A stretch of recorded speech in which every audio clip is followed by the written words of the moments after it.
other alternatives, and I probably should say 2 instead of 10. Okay. That's all I have. Ms. Knight, anything? No, thank you. Other council members, any council comments on the minutes? Okay.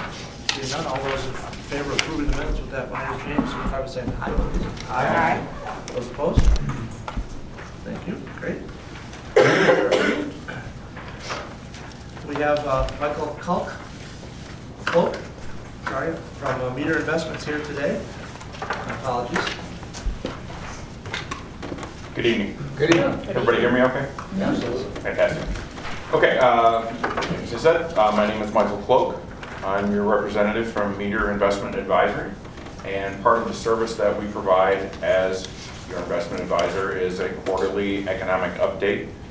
Kind of give you a little bit of insight into what's going on with the economy, both from the Federal Reserve as from the market standpoint. That gives us an indication of what we can look to expect for the next 12 to 18 months, which helps us to formulate the investment advisory strategies that we provide to you for your operating funds. Your bond proceeds, your project funds, those are a little bit different. Those are based on a construction draw schedule, but this is more for your operating money. Everybody got the information that I sent to Marie? Before I kind of go through it, does anybody have any preliminary questions or anything that didn't make sense or didn't come through on the email or? No? Okay. I'm just going to kind of go through this real high level. If anybody has any questions, please feel free to interrupt, jump in. I'm going to a little bit of background first before we get into page 2. If you go back about a year, about this time last year, they were talking about several Fed rate increases in 2018, which they ended up doing. Those came right in line with what they were expecting. They were also anticipating several rate increases in 2019. And if you could, as you can see from the statements on page 2, the statement highlights from the December meeting, we've gone through a great deal of change even from that meeting. Even in December, they were looking at still a number of rate hikes in 2019. Since then, we've had a number of things that have changed very dramatically from the standpoint of interest rates, especially on the short side. We've had global economic issues, China, Italy, the EU with Brexit. We had our government shutdown. All of these things have contributed to putting a lot of uncertainty into the marketplace. If you look on page 3, this is what they call the Federal Reserve dot plot.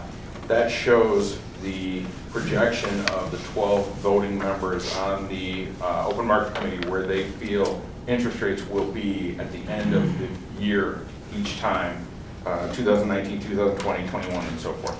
So as you can see from the previous page and this page, the Fed is still thinking that we're still going to have rate increases in 2019. Now keep in mind, these were released at the end of the Fed meeting, which was back in December. So if we go to our next page, this is what has been driving the markets for the last 6 to 8 weeks, the hike or cut page.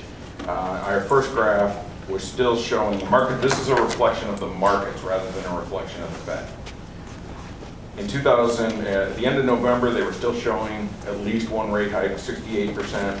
Immediately following the Fed meeting, they were still showing at least one rate hike. Now, if you take a look after all these things that we've been talking about with respect to economic news and so forth, from 11/30 to 1/4, we went from a 68% rate hike in 2019 to a 45% rate cut.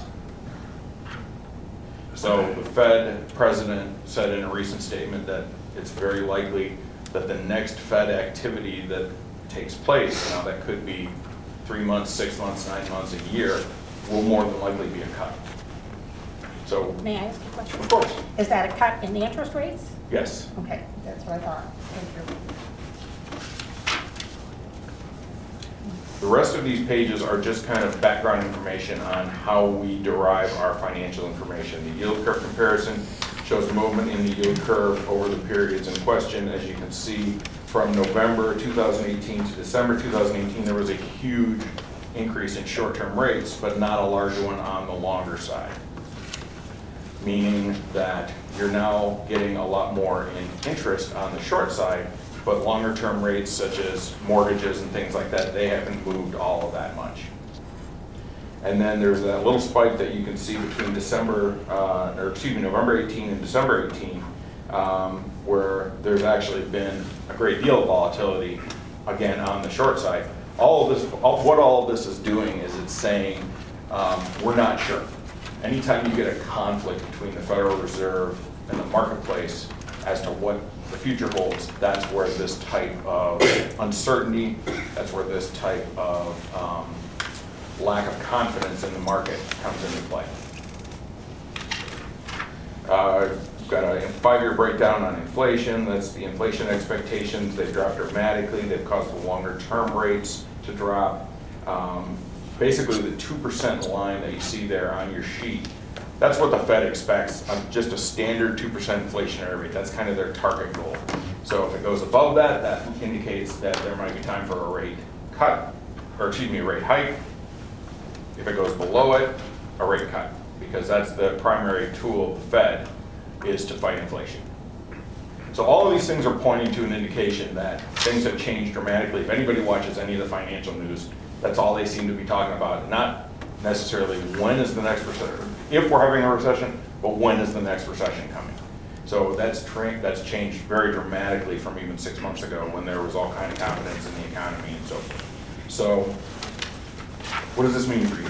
What does this mean for your portfolio? Well, we've taken what we're looking at as a two-step approach. The first we've already implemented is that we are going to be kind of changing our asset allocation within the portfolio. Meaning we're switching from certain types of investments to other types of investments, all still allowable under Public Act 20. We're in the process of implementing that. Marie and I have already had a couple of conversations about that. And the second is that we're potentially looking at moving some investments a little bit further out from a standpoint to try and lock rates in to keep those earning levels where they are now a little bit longer, perhaps through the end of 2019. Now, obviously, that's going to be contingent on the ability to be able to lock those funds up for that length of time, and that's what Marie and I have been talking about.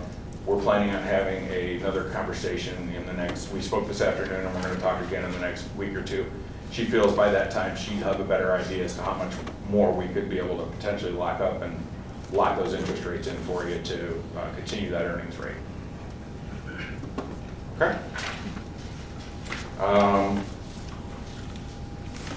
And then the next, finally, the building fund slide is just a snapshot. These are both as of 12/31/18. The second slide doesn't say that, I apologize. We're looking forward to short-term investment opportunities.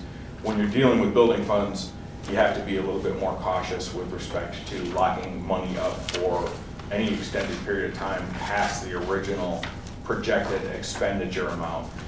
You don't want to buy a 6-month or a 1-year treasury and find out that you need the money in 2 weeks for a construction draw. So we allocated the original portfolio based on the original draw schedule, and then unless there are changes, unless there are updates to that, we tend to reinvest that cash more on a short-term basis. So according to the building funds, are like for the treatment plant? Yes, everything in the building fund is just it was originally the 5.5 million Right. for the treatment plant. Okay. Yeah. So the nice thing about that is that, we were scheduled to draw from reserve to make, because the original project cost we had bonded for was 5.5, but the project cost turned out to be like 5.66. So this will, we've got really good returns on this so far, and that will help us use less reserve. Because all of the funds we make in the building funds has to go back to the project. We can't take it out.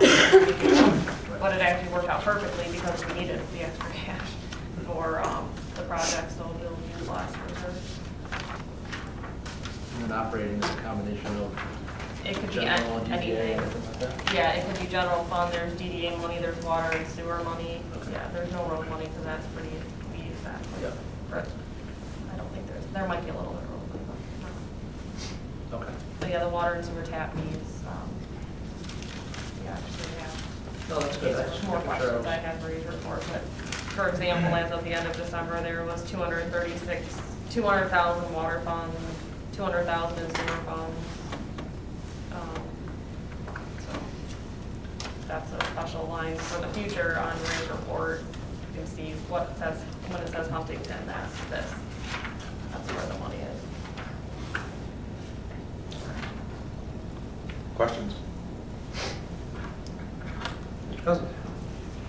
So, I assume you're not the only person that sits around and does this? How many people are making these decisions that you're helping? There are about, on our senior investment committee, there's about 8 people. We have 100 associates with Meter. And the people on average with the, that make the decisions on the investment strategies, they have on average about 20 years experience. Okay, thank you. Michael, do you remember a year ago when we looked at the base analysis, where we I do. how much interest we were making on this same roughly $3 million for the operating fund? Great question. As a matter of fact, I looked that up before we came down, and we were right at that $50,000 a year. I'm assuming you're asking about the operating funds. Yes, the operating Yeah, fund. yeah. We looked at right about $50,000 a year based on anywhere between $2 to $3 million of investment, and we're still right in line with that.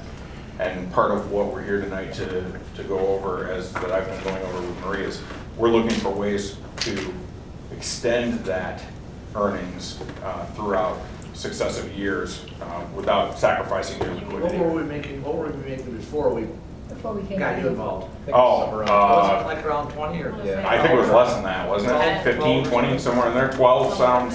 Okay, Yeah. my point is, we're investing 5,000 with you and making 4 times what we were making in. Correct. Right, that's roughly the. Very good. Yeah, it worked out well. Thank you for your help on things. Thank you. Thank you for having me. Any further questions? Okay, we're down to approval of the agenda. If there's anything else to get, No, right? no. Moved by Smith. Thank you. I know, somebody Sorry, joined I don't know that. that. I'll support that one. Thank you, Mr. Bell. Okay, any discussion on the agenda? All those in favor of approving the agenda, signify by saying aye, please. Aye. Those opposed? Thank you. We have no public hearings this evening, so we're down to non-arranged participation. This is the first of 2 opportunities on the agenda for the public to speak. If there's anyone in the audience who would like to speak on any topic. Is there, please step forward, state your name and address for the record. Hi, good evening. Amy Smith, 7910 Ridgeway Court. Good Hi, evening, Amy. Mr. Mayor, council members.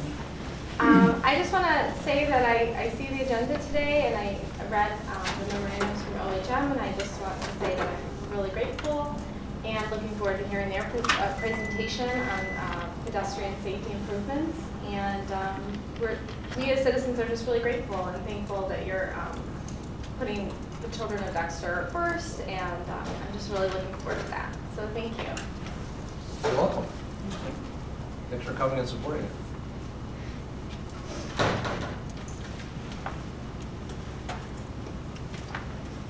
Hello, everyone. Good evening. I'm Pete Patsos. I live at 3630 Meadowview, and I also own a building with my wife on 3015 Broad Street. So I'm here today. I wrote a letter, which I understand made it into your packet the last time we were here. And I'm here regarding the decision to vote on the negotiation to acquire the property at Dexter and Harbor Road in Meadowview. As I made pretty clear in that, I'm currently opposed to the decision to move forward with that property for the primary reason being that I don't think the community has been given enough opportunity to understand your intentions to acquire that site. When I first learned of it, it was after you had made a vote on April 9th of 2018. That was not on the agenda for that meeting, and therefore I don't think there was an opportunity for the community to have an opportunity to speak and share their opinions on it.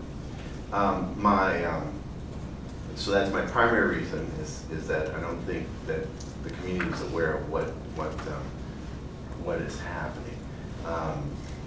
The other thing is that I have not seen anything regarding the need to move to that site opposed to the current site or the Dan Hoy site, which was being considered before.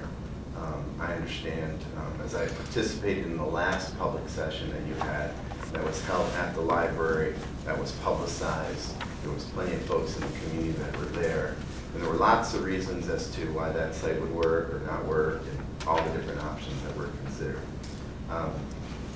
So if there's something there that's ruled that site out since that time, I'd love to see that, and I think that would be important to see at the public session. I have seen reasons that, I clearly understand that there is a need. Been in that facility, I've toured that facility with my Boy Scout and Cub Scout troops, and I know folks that work there and so forth. And so I clearly understand that there needs to be something to improve that site and make it more functional for the folks. But I don't see the opportunity to support the increase in cost to the community and while having a loss in terms of the response times to the city downtown where I have a building. And I want to make it clear too that I'm not concerned just about my building because as you know, I have the opportunity to put in a sprinkler system, but there are several buildings in that town that are connected side by side that don't have sprinkler systems in them. And as I mentioned in my letter before, that I was one of the first responders to the fire at the apartment complex that was totally destroyed, and that building had fire suppression systems in it. So I don't know about, so I'm concerned with the community as a whole. And then my other thoughts are the folks that are living there behind the fire station. As a member of the Property Tax Review Board, I've seen many of those folks come in before me and my fellow board members about the cost of the property taxes. They're quite surprised when they get that first tax bill. But once they understand it, they have to deal with that. I do appreciate the fact that it's a nice community and that's the place that they've built their home to retire. My mother-in-law does live there, so I can let you know that that's the case as well. But there's several people there that have chosen to retire there and are going to have to deal with the noise and dealing with the response. My other thought would be is, it sounds as though there will be a community being built south of the community. We do know that most of the response times are outside of the city, so there's going to be lots traversing through the city in order to get to the sites. And so I'm willing to hear comments around that. And I currently am not sure how you're going to get support for a new village, given the fact that many were not aware that you were going to be going forward with that purchase. So I would encourage you strongly to have your public hearing. I know that you're trying to schedule that. I mean, there were some conflicts on that before, and get some support around this before you make any purchases of the property, because I'm pretty certain that you're going to need a property tax millage to pass, and I just don't see the support. I'm on the Huron Farms message board. I've made some posts in the Friends of Dexter site, and I've not seen any kind of overwhelming support for this today. And I was certainly supportive of it when we had the public discussions before, was on board, knew that I would have to pay more taxes to support it, but I just don't see now how we're going to be just leapfrog to a $67 million building when there are other options still. So that's all I have. Thank you for your comments. Is there anyone else? Yes, please. Welcome. Thank you. Hi, my name is Michelle Lamren, and I live at 7631. I'm here to support Amy. And we moved to Dexter in 2014 for a lot of reasons. Obviously, it's a beautiful community. We have 2 young children who attend Wiley and Creekside currently. And just want to say thank you for giving your attention also to the walkability of Dexter. As you know, I think my late husband was the mayor of another city. And one of the reasons, he really poured his heart into making that city a walkable place too for families and young children like ours. And really, it was at the top of our list of why we chose to come to Dexter, because we love the fact that our kids can walk to school. They don't do much walking though, even though we're close. And it's not because it's not a beautiful place, it's because drivers just aren't paying attention. So when a child crosses the street 2 houses down from where we live, to see it happening outside of the window just raises a panic in me outside of even just, hey, I'm a mom and I hope that kid makes it across. I know drivers are not paying attention. And I don't think it always comes from Dexter residents. I think people coming in from other cities don't realize what a small city we are and that there's kids running around nonstop. So just again, here to support Amy and also my own children, and just really thank you for giving it your attention and bringing it to your attention. It's definitely something I'll stand behind, and hopefully more residents will too. Thank you very much for your comments and coming this evening. Thank you.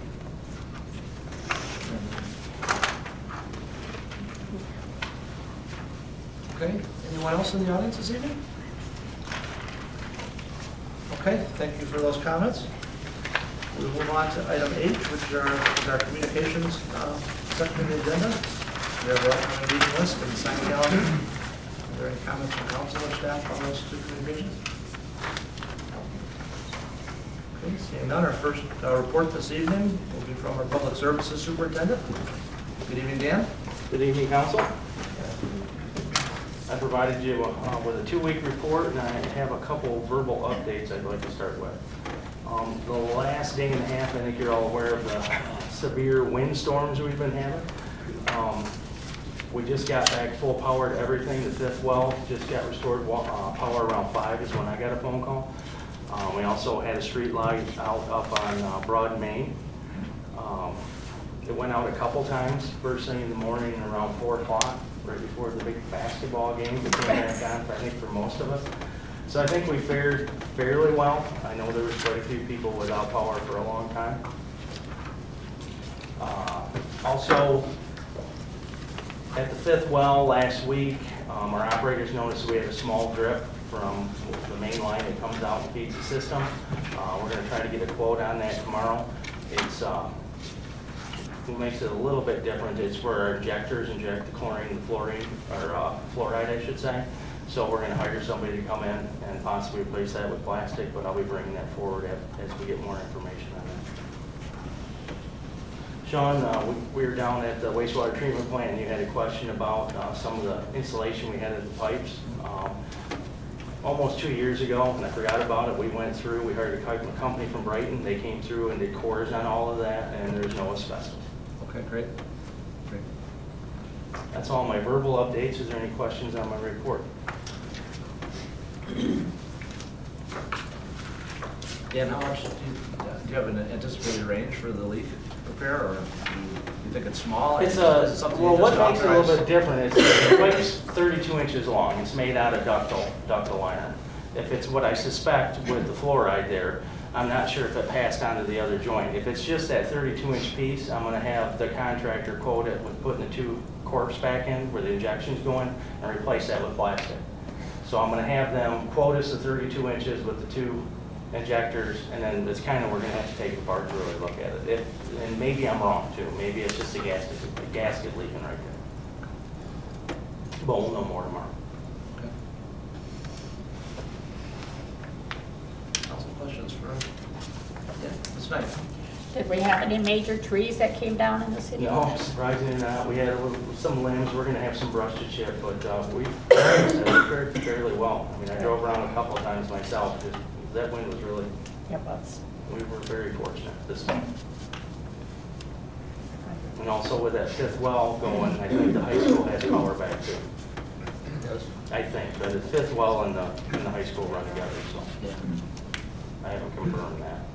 And we kept Brian, the buildings guy, for the schools, updated on every update that we had on when the power is going to be restored from yesterday. They were in town really quickly yesterday when because that line went down on Dexter Chelsea, and they were here really quickly to fix that because I think the traffic lights and stuff only out like 2 hours. Yeah, they weren't out long. They had to move the basketball game to Pinckney, I heard, is that Yeah, true? I did hear that. Council, Oh, is that what it was? I Yeah. forgot that. Oh, wow. They're gonna have it on, if you're interested, it's gonna be, the only time they can do it, and that's on the 6th of March, a Wednesday, which is their normal practice time, because that's the only time they have space at the seat ready to do it. So move to that time and announce that at the meeting. You could see, because they had emergency lights on, but Doris couldn't see. Dark on the stage. Gotcha. Okay, any further questions for Dave? Thank you, Thank sir. you. Appreciate it very much. Next up is our Community Development Manager. Hi, Michelle, how are you? I'm fine. How's council this evening? Good. I'm feeling much better than the last time. I think I sound a little better too. Not quite as deep, but. Okay, so you've got my report in front of you. Do you have any questions before I jump right into the updates? Ms. Knight? Encore Theater, I know you had put in a couple pictures of different storage buildings. Mhm. Were they open to either one of those? Actually, these two are what they're proposing. Oh, okay. They're kits. Excuse me. One's quite a bit larger than the other, though. Yes, they are allowed 2 detached structures, one 100 square feet or less and one over 100 square feet. To meet their storage needs, they would need both, and we can get it on the site. We actually, like I said, they have a survey that they provided, was prepared by a registered surveyor, and with Patrick's help, we were able to dimension the 10-foot setback around the side and the rear of the building.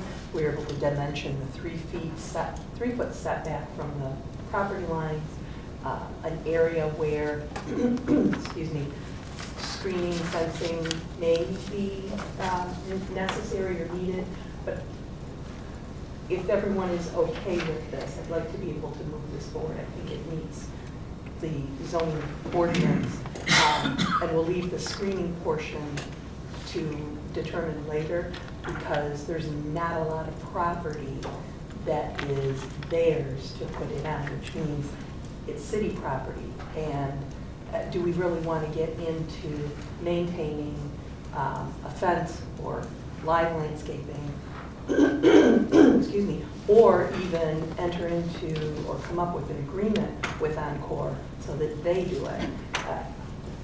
If these structures are maintained, as I believe they will be, because they're, they're a composite type of material.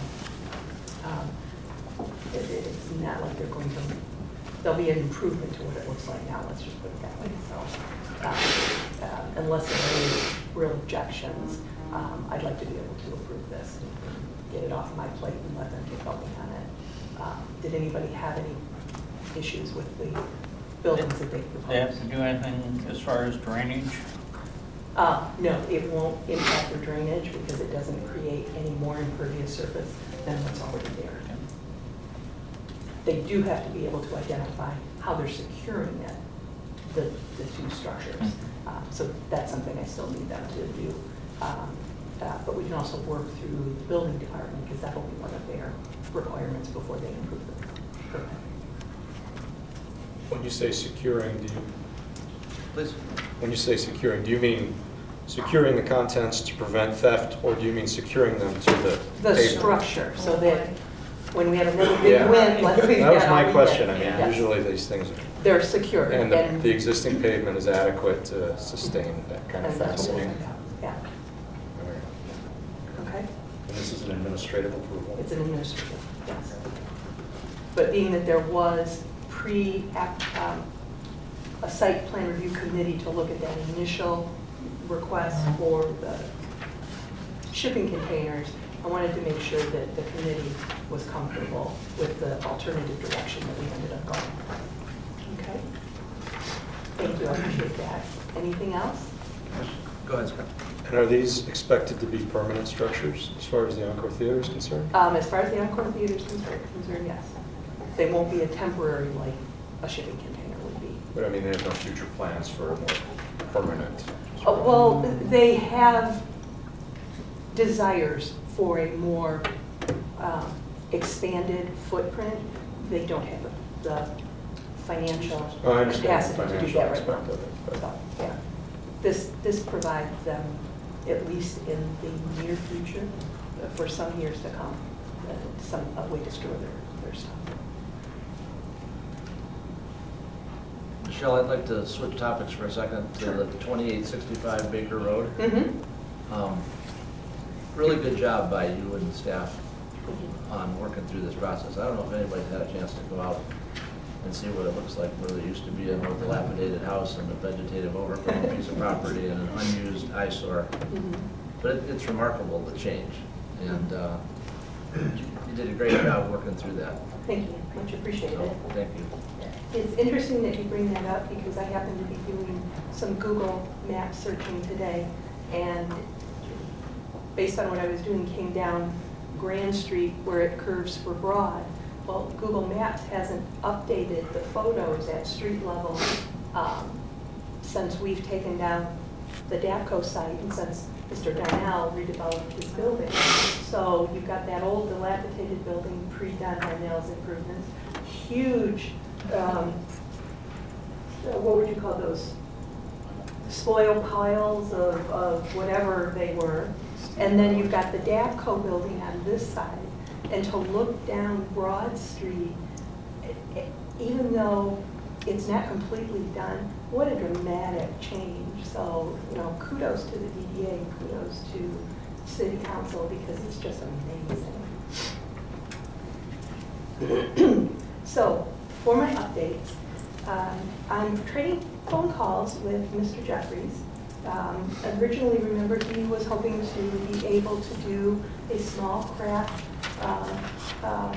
facility at the 88 Grand Street. That didn't work out for him.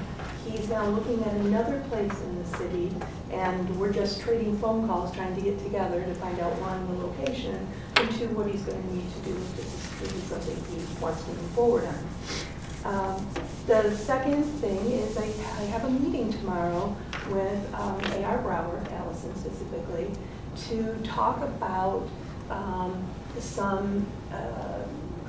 Brower has some questions regarding potential outlet development on the country market space. Don't know much more than that, other than maybe a 6,000 to 8,000 square foot building. I will have more information after our meeting. It'll be interesting to see what that is, and if there's a redevelopment for an outlet, does that mean that they would be taking over, purchasing the country market spot and doing something with that? I'm not sure, but I'm intrigued to know what this is going to be, and I'll bring that forward. Just to clarify, are you talking about an outbuilding at the country market end? Because I think the original site plan Had it on the included other. an outbuilding at the other end. Yes. But they're not looking at that. No. And what did you tell me how much square potentially? 6 to 8. 8? 6 to 8. Don't know use or anything, but as I get more information, after I meet with Allison, I'll make sure that my update is provided to you at the next meeting. I have a meeting on Wednesday afternoon with a reporter from Cranes Detroit. It was a very interesting phone call today. He called because it's kind of an extension of a report that he's doing, something along the lines of cool cities, what it was when it was initially done back when Jennifer Granholm was governor, to what communities are doing now. We weren't a cool cities designee. Cool cities is kind of morphed really into other programs now. You've got placemaking, sense of place, that's very big with MSHDA. Not to mention NEDC and just communities in general. You also had the whole missing middle. We were part of the target market analysis for that. But what brought him to contact me was he had a meeting with one of our local businesses, Commonwealth Heritage. And you'll recall that their historical archaeology-based business that helps people understand or businesses understand history-related items, etc. They require a talent workforce that has a certain degree of post-education, K-12. yes, post K-12, thank you. I'm thinking post-secondary, okay. So the reason they left Jackson was they couldn't attract people with those degrees to move to Jackson or close to Jackson. So Ann Arbor, Dexter area, it's much easier to attract that talent. And so he was intrigued, you know, he could understand, as he put it, could understand Ann Arbor. But Dexter, he grew up in Chelsea, and his recollection of Dexter was different than what it is now. So when he visited them, he didn't spend a lot of time here, but he did, you know, bakery, and he did notice the streetscape, you know, and then after the meeting, he was like, this is really interesting what this community has done. So, and I know I'm talking a long time for you, and that usually drives you all nuts. It's such a good story. So he wanted to know, what is it that Dexter's done that has brought you to this place where people now come to Dexter because they can attract talent? And how many times have we heard the possibility that it's just the opposite? Businesses can't find talent. What do we have to do about it? We've got an example where somebody has chosen Dexter because they can find the talent they need here. So I'm meeting with him to talk about the history of where we've come from, the decision to move industrial out of the downtown, create the industrial park so that we could maintain that tax base and grow more tax base, and then redevelop the downtown for the high density residential, that whole missing middle, expand the downtown. He's fascinated that what they're doing in the larger cities like Detroit, Ann Arbor, Grand Rapids is now actually happening in little communities like Dexter. So I'll take him around, we'll talk. What was his name again? His name, Chad Levengood. Chad.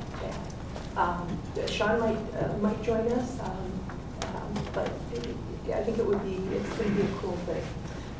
Let's get on to the very last one, because I know you're down to move on to the next person. One of the things I've been wondering, I know we had a lot of people last meeting talking about school safety and children's safety. And, I wondered if there had ever been the consideration of the AAA Safety Patrol Program. And I don't know, I know I grew up with it, but I lived in Dearborn and in Westland when I went to school. So those are much more urban areas, so to speak. It was here at one time. Was it here at one time? Okay. Yeah. So that's cool. So there is a history for it. It's a wonderful program. It's the education, it's the coordination between students, teachers, parents, the enforcement community. The bottom line is it saved lives, whereas when this program started in the 20s, by 1935 when they started in the 20s, they started collecting data in the 1930s. Deaths of children between 5 and 14 were among the highest numbers of fatalities, and death rates or accidents that result in death rates at that age are now some of the lowest in the country. It's a wonderful program. It's education, it's leadership, it's communication, coordination. And what I thought was very, very interesting is, let's see if I can find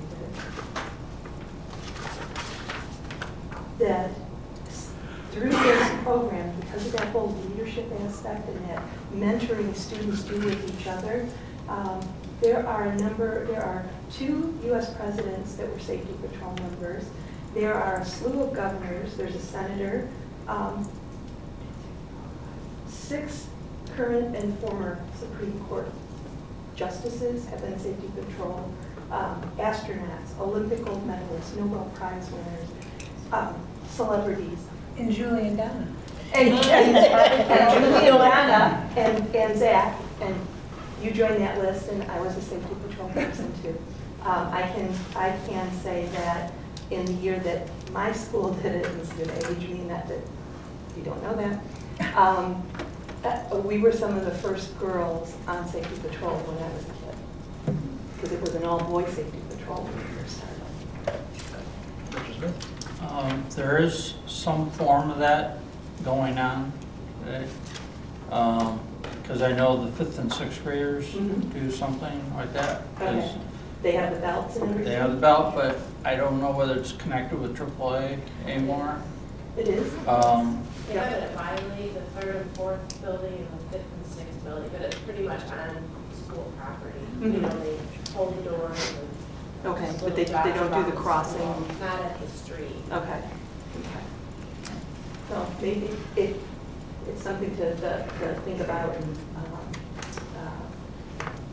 it's also something that the Safe Routes to School program identifies as one of their enforcement components. You might talk to the principal at Creekside Okay. and see what it does cover. Okay. We can do that. And I know this is going to upset you, but that's the last of my report. Any further questions for Michelle? Thank you. Thank you. Appreciate it.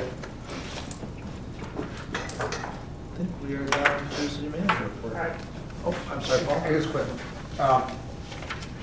The next item, number 3, is one that it says biannual or as needed. Is there a date that we have those times that people that are represented on that will be? If you are on a particular board or committee and have something to add, all you have to do is, let us know. Or let you know, or you know. We'll bold it on the agenda, Okay. then I'll stop at it. Thank you. There was an interesting chamber meeting today. There is a meeting tomorrow that may be even as interesting with WAVE and their potential issues as it relates to the Chelsea grant that they got. And today, somebody mentioned to me that the people from MP3, is it MP3, the one on the corner, is that what it is? The MC3? MC3, okay, that they are concerned about losing the community garden. And, because they have people that come there, I guess, and actually participate in the garden, which I didn't know. So, we just give them a little shout out that that's not gonna happen. I let them know that at the chamber meeting today, that that's not gonna be affected, but anyway, just a word of help there for them, okay? But there's some other things to discuss as we go through that. Any other board or committee reports? Okay. Courtney, next, please. It looks like April 27th was the date that worked for everyone for the town hall meeting on facilities. So I don't know, there's not really a good time surrounding that though for the weekday meeting, so I don't know if we just go with the 27th for now, and because we have other things, we have that other meeting on the 5th Monday, and the week before that is technically Easter week. So, I don't know, I guess it's up to you guys. It might work well, because you might get some big input from the meeting at the first one, and you might want to elaborate in the second, so you can do a different time, and later. I think for now, for the newsletter, I'll just use the 27th, and we can see what else we schedule. The banner polls, I wrote that up in here, on working with the library. They agreed to pay for the kits needed to add the banner arms, the light poles on Alpine, and then they wanted to be able to hang banners on the poles just to advertise library events, so things like the summer reading program, and actually what started it was they want to do their 10th anniversary, which is the end of March. So I'd like to just try working with them on that. I think it'd be nice to have them for the farmer's market that we can use in the summer. And the only time we've let anyone else put up banners was DAFD, so that was another fellow governmental agency.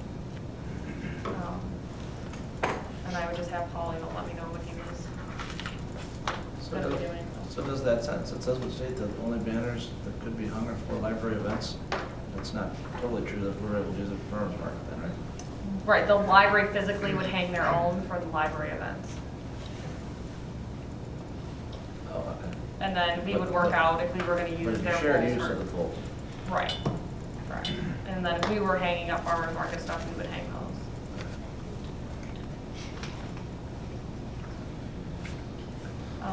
Thank you. And then we do have 50% plans for the Mill Creek Trail, which I can pass out at the end, or you can take them at the end of the meeting. It's not really an agenda item, but just JJR dropped off a bunch of plans today, so.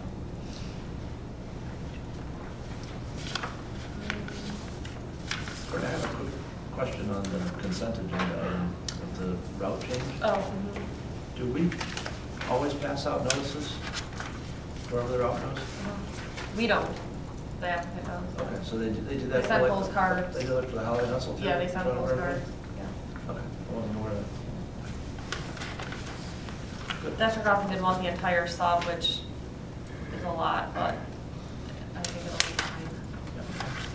And I did talk to the fire and police, and they were fine with the route change.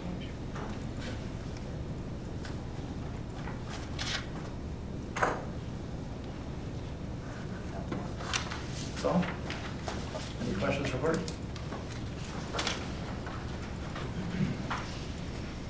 Okay.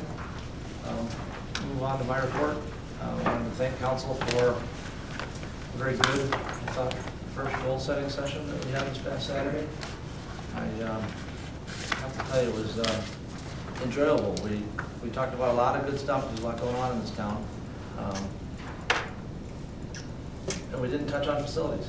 But I was refreshed coming out of there, so thank you for all of that. And I think we settled on, I just wanted to reaffirm, March 23rd, again at 9 o'clock, location to be determined. I think it's here. Okay, at the Yeah, senior here. center for our second goal setting session. So please add that to your calendar if you didn't do it last weekend. I've started contacting the 7 students that we've received applications from, and I'm working through some meetings with them, just as I have with the other members for different boards and commissions. So I'll have to try to have the first round of that at the first March meeting for some consideration. Our DDA meeting was canceled on the 22nd, or the 21st, due to a lack of a quorum, and then actually on the 22nd, we didn't have a quorum either. So we did physically get together here and went over the reports, but we didn't vote on any action items or anything like that, so we're entering our budget process. I mentioned some of that to you at the goal setting session. And then I will be attending the meeting on Wednesday with Courtney to meet with Waste Management. If anybody has any questions for me, I'm certainly be able to take them anytime. Okay. And everybody's waiting on the star of the show is Patrick tonight. So we'll move on to consent agenda.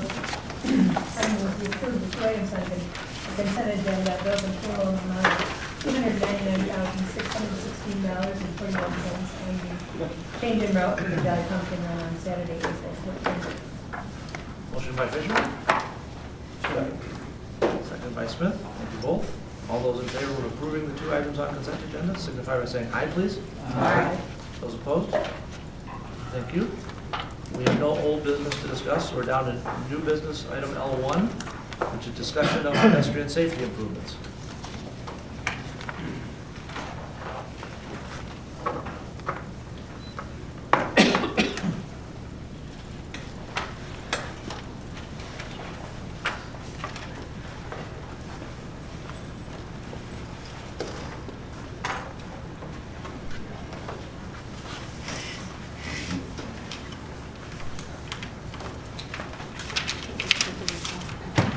I think we'll be okay. So in addition to the series of memoranda in your packet and the engineering study from Midwestern Consulting, I put together kind of a summary presentation to kind of help us walk through it all. How were those cute children? Oh, sorry. Yes, I have children. They're not part of the presentation. I thought you were laughing at the walkthrough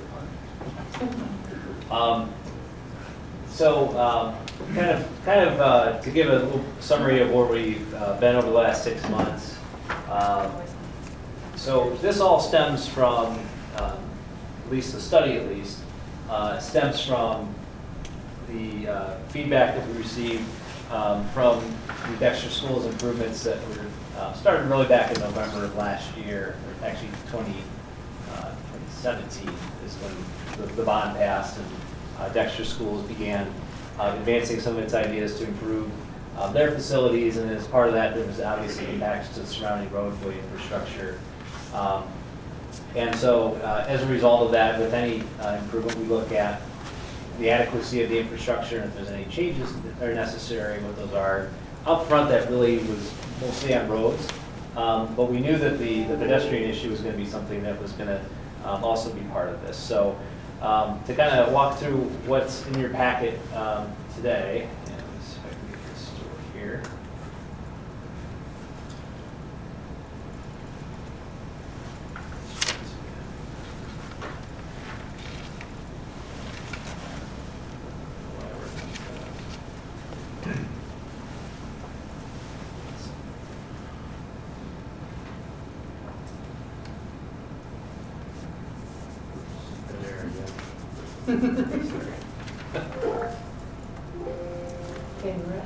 All right, let's try this again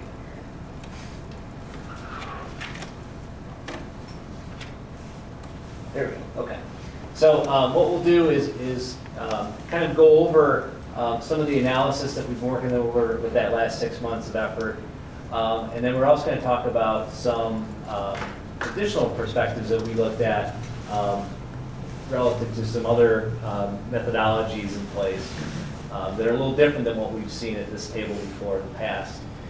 And then we'll talk about some of the additional areas we might look at in greater detail, and then kind of set the stage for potentially some policy changes and next steps necessary within city processes. So this is all kind of highlighted within the memo, but we'll kind of try to extract this to make it more of a presentation to walk through.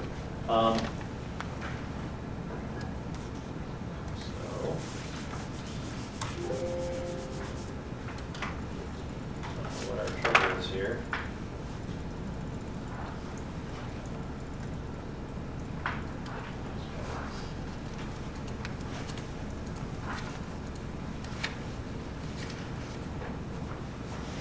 Let's see here. Okay. So, a summary of the work that Dexter Community Schools has done. So they looked at essentially 4 main crosswalks within the city, and kind of where this started from. These crosswalks are actually studied as part of a Safe Routes to School study that's done roughly 2013 to 2014 timeframe. And it was done, actually, Dexter Schools worked with the Michigan Fitness Foundation. They brought in some grad students from Wayne State and Michigan State that looked at the overall city, the campus, and then did some routing analysis. And as part of that, Kensington, Baker Road at Creekside, and then 2 locations on Dan Hoy, one being Dongara, and then another one that I'll refer to as kind of the eastern crossing. That's right across from where DAPCO is, right on Dan Hoy Road. So we kind of had these 4 identifications located with some ideas about what we could do to improve those. And a number of those actually had rapid flashing beacons as part of their recommendations. Those are submitted to MDOT, and they were, some of them were actually rejected. In fact, Kensington was rejected due to low traffic volumes, and then Baker Road was queued up with rapid flashing beacons, but they basically said you could either do that or you could do the refuge islands. And the refuge island was the selected improvement at that time, which is what got built in 2014. So kind of building on that, these are kind of the locations that were the focus areas. I think Kensington had always been something that was of interest after the safe routes analysis, and then the Baker Road crossing was also another item of interest. And then with the improvements on Dan Hoy Road and the new school, it made sense to take a look at those.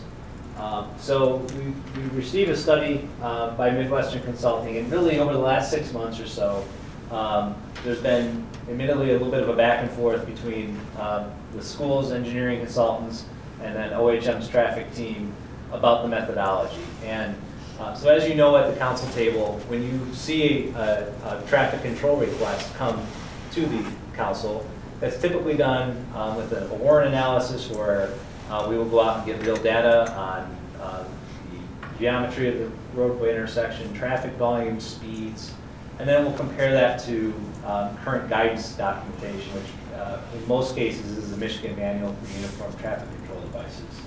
And so that kind of gives us a guiding way to make sure that when we make the recommendation for a traffic control device, it's done in a way that is uniform, and it's done in a way that we're not overusing signs. We want to, when we put up the sign, we want to put it up for a reason.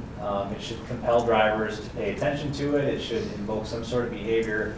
Because if we put up too many of them, people kind of lose their power. So we're very careful about where they go. We want to put those in spots that make sense. And so, as we did the analysis and reviewed the report that was submitted, the initial versions of that didn't necessarily align with what our typical process had done. So we had a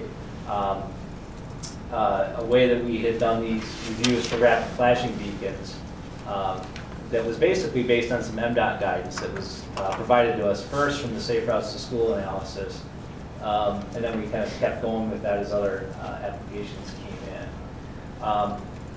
And so the findings, again, they kind of set up these 4 locations here. And this is a map showing the locations, but then also showing sidewalk infrastructure. You can see some of these other locations are a little smaller to see, but these are the 4 that were located. And basically the recommendations came back to say that at all those locations, rapid flashing beacons were a recommendation. Now, as we would analyze that, our guidance would say that that's not the case. So working with the schools, we kind of came up with a different way to look at it. They did what we call gap analysis, is where we go out and we actually figure out for somebody to walk across a given street, how long does that take? So that looks at perception reaction time, and then we assume a walking speed, and then we see how long that roadway is. So for instance, at Kensington, where we're only crossing 2 lanes, it's a 24-foot crossing. That's going to take less time than it would take for somebody to cross Dan Hoy, where it's 4 lanes wide. So we kind of keep that in consideration.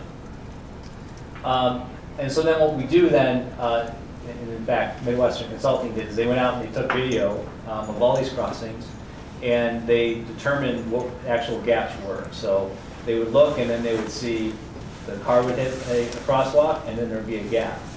And they would just count seconds. And you would see, is there enough time for somebody, if they were to be at that crosswalk at that time, if they needed 17 seconds or 23 seconds, how many of those 23 or 17 second chunks were available over a given hour? And the findings were somewhat compelling that it appeared that there were some gap deficiencies. So understanding that and kind of seeing some of the video, there were a few instances of crossings that, you would see behavior where, someone would be waiting and the vehicles would actually stop.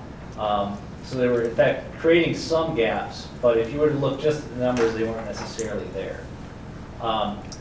Now, this was a process that we used, and it was a pretty data-intensive process. So they had to go out and do the videos, they had to do the number crunching, somebody had to look at the videos and see how many gaps there were. It's a lot of effort to do that. Not to say it's not necessary, but if we're looking for something that we want to be able to apply uniformly across the city, and that's one of the main discussions we'll talk about today, perhaps there are other ways to do it. So at this point in time, OHM stepped back and made some outreach to some other communities in the area. We know Ann Arbor has gone above and beyond with their policy to really try to create a uniform policy that they can apply across a lot of road segments. And Washtenaw County also has done similar type of things. So one of the things when we get into traffic control devices, I think consistency with our surrounding communities is a good idea. If we're using signs a certain way, it's not a bad thing if Washtenaw County is doing it the same way, if Ann Arbor is doing it the same way. because many drivers from Dexter are headed to Ann Arbor and vice versa. So there's benefits to having consistency. So we thought it would be a good idea potentially then to take a look at those, and if we were to try to apply that to Dexter, what would that look like? And from this perspective, we're going to show you guys really, if we took that application with just how Ann Arbor's process is, and we know that part of what we'll talk about a little after is there's some things that need to change, what would that yield from that perspective? So Ann Arbor uses some documentation that comes out of the NHCRP 562, which is it's basically a study that is done, commissioned by the federal government, and it's done in a lot of cases where maybe there's not a lot of data present about how to deal with a certain issue. And some of this gets into the rapid flashing beacon analysis because it is a newer technology that actually came out really after the last version of the MMUTCD came out, or the MUTCD in this case. So this does some initial analysis where they actually went out and they looked at effectiveness of different types of traffic control devices, which can include signs and pavement markings and narrowing of roadways and islands and that type of application. And then they figured out, how are those effective? And so as part of that study that was done, it's essentially a large study that was commissioned, they developed some methodology. And Ann Arbor more or less ran with this. And for our discussion today, this is what we're going to run through. So we're really focused in our cases on what we would call an uncontrolled crosswalk. The left side is more of a controlled crosswalk, and that's again more like a traffic signal, that type of location. But for our purposes, we're really looking at the uncontrolled. So if we start kind of in the, let's see if I can get a pointer here. Okay, if we start here at this point, again, we're going uncontrolled. So the first thing we come to is this decision point about our ADT, which is the number of vehicles that go through a given road segment in any given day. And so that's an average number. So we're going to stick with that fair number of about 1,500 vehicles a day. So if you have a situation where your road is less than that, it's a pretty easy discussion, and you go right down to what we call as standard design option. We'll talk about that a little bit later. What this is really saying is that in most cases, we're talking in cases if it's more than 1,500, this is more of a major road. This is an Anthony Street, this is a Baker, this is a Dan Hoy, Central, Broad. It's probably not a Inverness, it's probably not a Hudson, probably not a Second. So we're talking about our major type streets.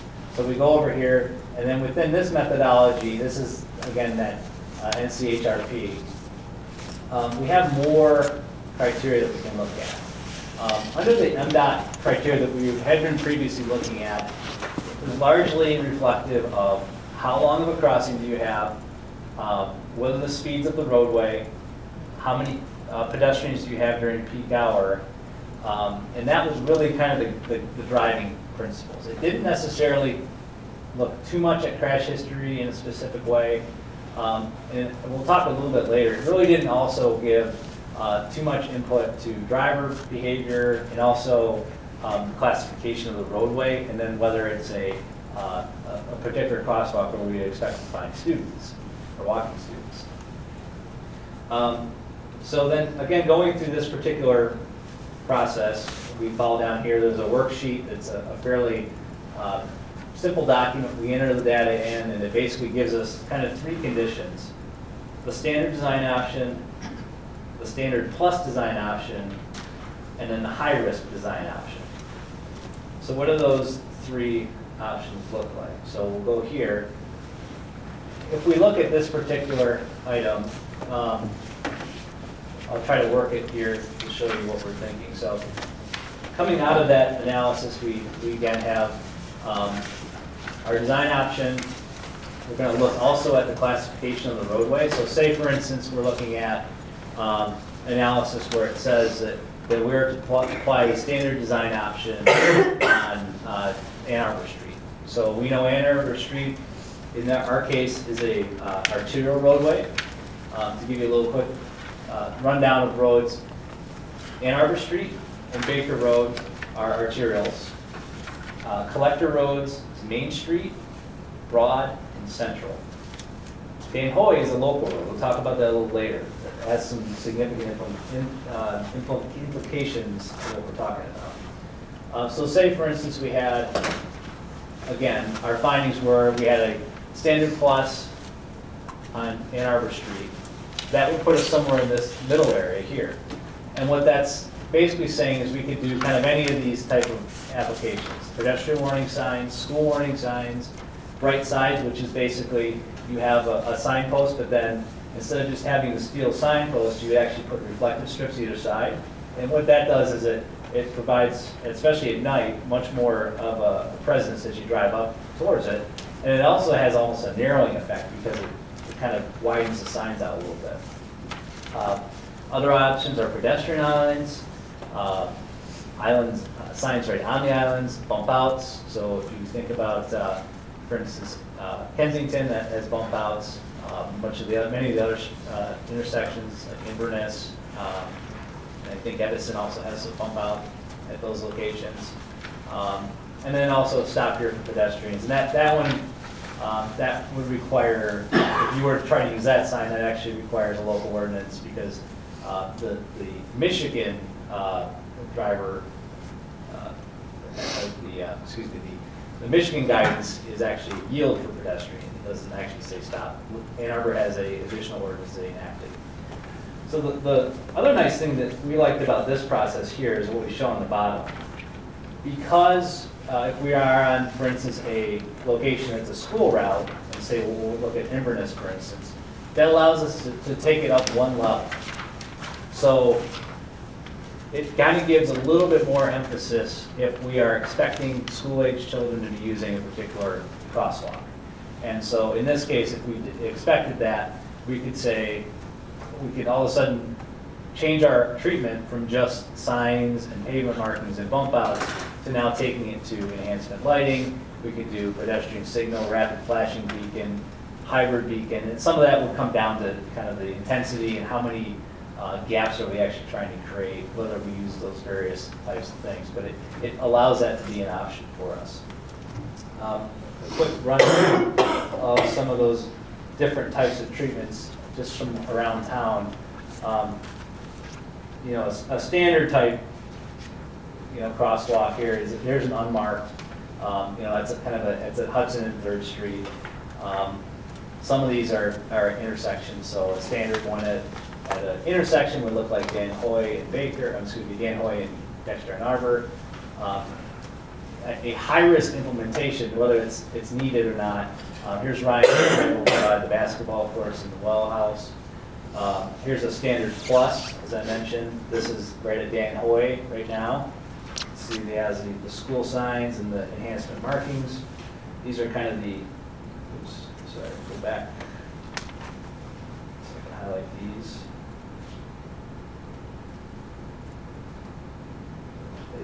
These are the enhanced markings there. You kind of see these horizontal stripes. And here's some other, this is Kensington here. You can see we have just simple stripes, but we have a bump in. Here's down on Baker, we have a pedestrian refuge island, and then we also have our school signs at either side. And then our new rapid flashing beacon over by Grandview Commons, we have the enhanced emphasis special markings and then our RFB. So using this and kind of doing our test fit, we have to pair this again with the roadway classification map. And we talked about how certain roads are arterials, some are collectors, and some are locals. Dan Hoy being a local is going to have an impact, which I'll show in a second here. The other thing that we would have to do is then take our analysis and then apply school routes. So for this analysis, what we basically said is if it has the school signs now, we're going to call it a school route. This can all change, but just for the analysis, that's what our assumptions were. So those, just to summarize, the ones with kind of the fluorescent markings to them, it kind of show, and I'll go back to this slide here, one more. So this is a school marking. We have kind of this, it's like two people walking to school, they have the bags, Pentagon sign, that's a school marking. there's Different one- from a standard yellow. Correct. So at Kensington, if you were to go out there today, it's just a diamond with just a person walking across. So this is what the findings would then show, is that right now, if we look at kind of the crossings, we have basically 1, 2, 3, 4, 6, and 7 being our high priority items. And so just for summary, 1 is where the RFB is located currently. 2 is where the refuge island is currently. 3 is at Dongara and Danhoy. 4 is over by Dapco. 6 is at Inverness. And 7 is at Hudson. Kensington and Edison are standard plus. So what are our findings from that? Baker, the reason that we have a high risk there, it has a lot to do with traffic volumes and the amount of crossing distance that we have. So that's the reason why that's necessary at those locations. Danhoy are high risk, but because we are classified as a local road, it's going to significantly limit what we can actually do. So if you go back to that initial table where we kind of had all the different options, a local road, high priority, the signage, high risk on a local road, the recommended signage would be basically what's out there right now. It's basically the crossing markings and then the school signage either side. Ann Arbor Road had some of the more interesting findings. So we say Kensington is a standard plus, and so that has a lot to do with the distance. So we've already shortened it to 24-foot crossing because we have 2 12-foot lanes, and it's not currently a school designation. Inverness is high risk. It's the same crossing distance, but because we have the school signs there, that is the designated school route. So therefore, we get to take it up 1 level, making it a high-risk location. Hudson's high risk largely because of the distance we have to cross at that location. If you go outside after the meeting and look at Hudson and Dexter and Ann Arbor Street, the crosswalk right now, it's at a pretty long, it has a long walk, and that's largely because when we resigned that road, we knew that it's a major street, Hudson is, so we knew that there's potential for trucks here or there to use that. So we had to open that up. Otherwise, if we didn't, if you did have a truck, it would probably have to overswing into the opposing lane in Ann Arbor Street. So that's why that was done like that. And then Edison, it could be standard plus or standard, and some of that comes down to how many pedestrians would be present during a peak hour period. We didn't have data for that location, so we kind of did either one. So that gives you an idea there. So what are our takeaways? One of the things we noticed right off the bat is that using the national function classifications, which is again that collector, arterial, and local, they might not be the best fit for Dexter. Especially depending on if we're trying to maybe look towards outcomes. So there may be something that we can do with a policy that maybe better defines the roads that we're talking about. Maybe we treat Danhoy, Dexter, Ann Arbor, and Baker the same way. Maybe we look at Main Street the same way. Or maybe we treat Central and Broad a little differently. Just some thoughts about that. Again, we talked about the designated school crossings. That really has a significant impact. So if we need to make a change, if we want Kensington to be the location, we just need to update the walking map that we can keep as a document that we see here at the council table, but then also the schools has.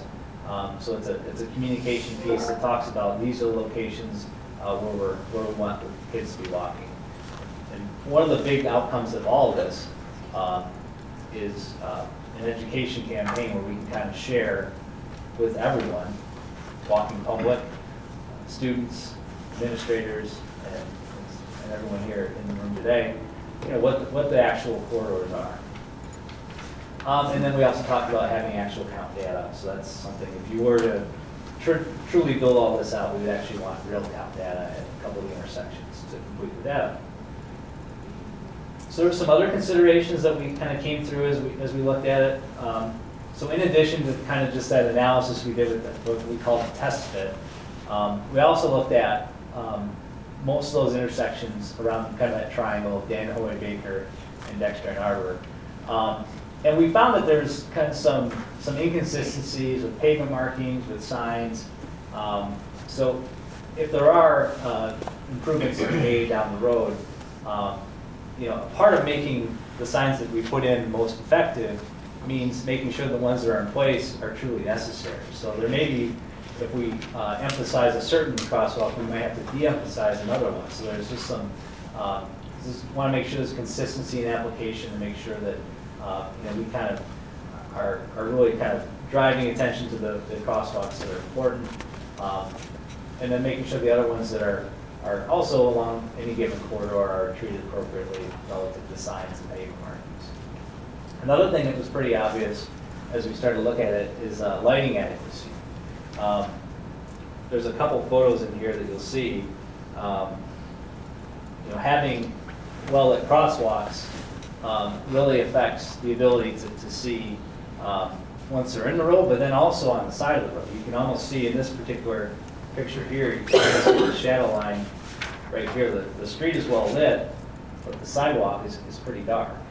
And so this is the same location here in this location. See the same thing out in Dan Hoy. So this is over by kind of that, I call it the eastern side of it. So we have an overhead light here, and then this is over towards the Dexter Crossing side, really no lighting over there. So somebody standing here is less likely to be seen as they are over here. So there's some need there. I apologize for the quality of this one, but this here, the light is probably a good 25, 30 feet away from that particular crosswalk at Dungara. Another consideration. So in our discussions with the schools, there was some discussion about, some of the crosswalks that are in place, are those necessarily the best spots? As Dan Hoy's been widened to 4 lanes, maybe that's not the appropriate location. So we're going to talk a little bit about some change potentially there. And then another change has to do with the fact that the schools are talking about potentially changing some of the behavior relative to movement of students between buildings, and potentially up to 150 students crossing Baker at given times during the day, which would be a very significant change. And this is largely about moving kids from high schools and Creekside over to the bus hub and back. Now, obviously, the location right now is located north of the school, and I'll kind of show you the next one. Current location, this is what the mid-block crossing is right up in here. But if we're moving students from the south side of Creekside over here to the bus hub, expecting them to go up and around is probably a little unlikely. So maybe there's a better spot. So one of the detailed study areas that we're looking at is if something were to happen at this location, what would that look like? How does that affect the routing of buses and other vehicles to the site? And then how does the traffic patterns, obviously with age changing, from no longer being an elementary school, the timing of drop-offs and things like that may be a little different. So just some considerations for that. And then Dan Hoy, this is the other location. Here's DAPCO here. Oops, sorry. DAPCO's over here. So right now our crossing's right here, it's been widened since. But maybe a location here, closer to Lexington. Here's kind of, Lexington's right here. This is Dexter Crossing down in this area. Isn't there a building someplace over there? Yes, Like a dentist office? Dr. Kolb's, like right here, yeah. This is a couple years old. But those are some of the things we need to look at. Again, just offset from driveways and site distance and that type of thing. If you were to do a location like that, that would certainly be a spot where, whether it's RRP or some other sort of high visibility type markings or something, we'd definitely be looking at that if that was to be made a change. So what are our takeaways from this? A couple next steps. I mentioned that the walking map, that's probably the first step, is to get that finalized. So we actually received data from the Dexter schools, so we really have a pretty good distribution of where the students are at right now. And so we've kind of generated a heat map to show where the densities are. Really, it's not a surprise. The subdivisions is kind of the locations, but then also center along Ann Arbor Street. So then we're going to take that and basically route them. So we have the sidewalk maps to know where sidewalks are at and where the crossings are at. And we're basically just kind of connecting the dots and seeing what makes the most sense if the student were to just walk without having any other factors guiding their decision making. And we kind of take that and then we kind of boil that down in kind of primary routes. So that'll be something that's worked on in the next week or two, and that'll be shared with Dexter schools to make sure there's consensus on that. The other thing we have to do, we believe, is to kind of just formalize more of a city policy on these crosswalk enhancements on major streets. We talked about making the change. Maybe we focus on major streets, or we look at major streets with certain traffic volumes. And then we maybe kind of hone in our menu of options a little bit. We showed on that one slide that there's quite a few different options for different intersections. It might make sense to kind of make that a little more concise so we can have consistent applications. Once that is completed, we basically complete the analysis and give some final recommendations about what the appropriate treatments would be. And then that would inform budgeting and CIP. And then really kind of one of the most important things as part of it is we coordinate all these findings and we put them into basically maps and policies and an education campaign to kind of really let everybody know these are the routes that are the selected ones. These are the ones we made investments on. Let's try to use them and then talk a lot about how do we use them too. Michelle mentioned the AAA safeties and so that's part of it, but also with RFBs, that's a new technology, and just because you push the button doesn't mean that people stop. It's not. One of the misconceptions about that particular technology is that it causes a driver to stop. It's essentially just a warning device. So what it's really trying to do is drive drivers' attention to make sure they see it, and then it's still like anywhere. So like it's no different than if you're crossing, at Alpine Street downtown or Jeffords. You're crossing the street and you're going to make contact with the driver, and once you guys do that, then you're going to proceed safely. You still need to make sure, if you're the walker, that the people driving the cars are making that visual contact with you. So all that kind of helps to make sure that we roll this out in a kind of a uniform, but also a coordinated way to make sure these are well received and used correctly. So at this point, I can kind of open up to questions or additional comments. Courtney, do you want to add anything, or you heard some sort of next steps or proposed next steps? Yeah, Patrick, pretty much obviously aligned with mine, but it's really just adopting the guidelines and then the TCOs to designate the school crossings. I mean, I think it makes sense to move the existing one to Kensington.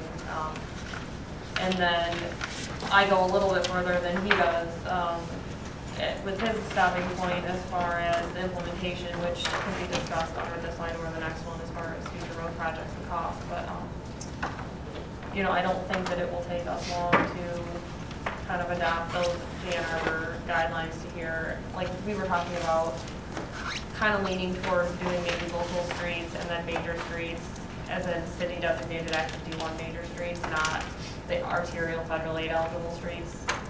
But then putting a minimum traffic volume on them.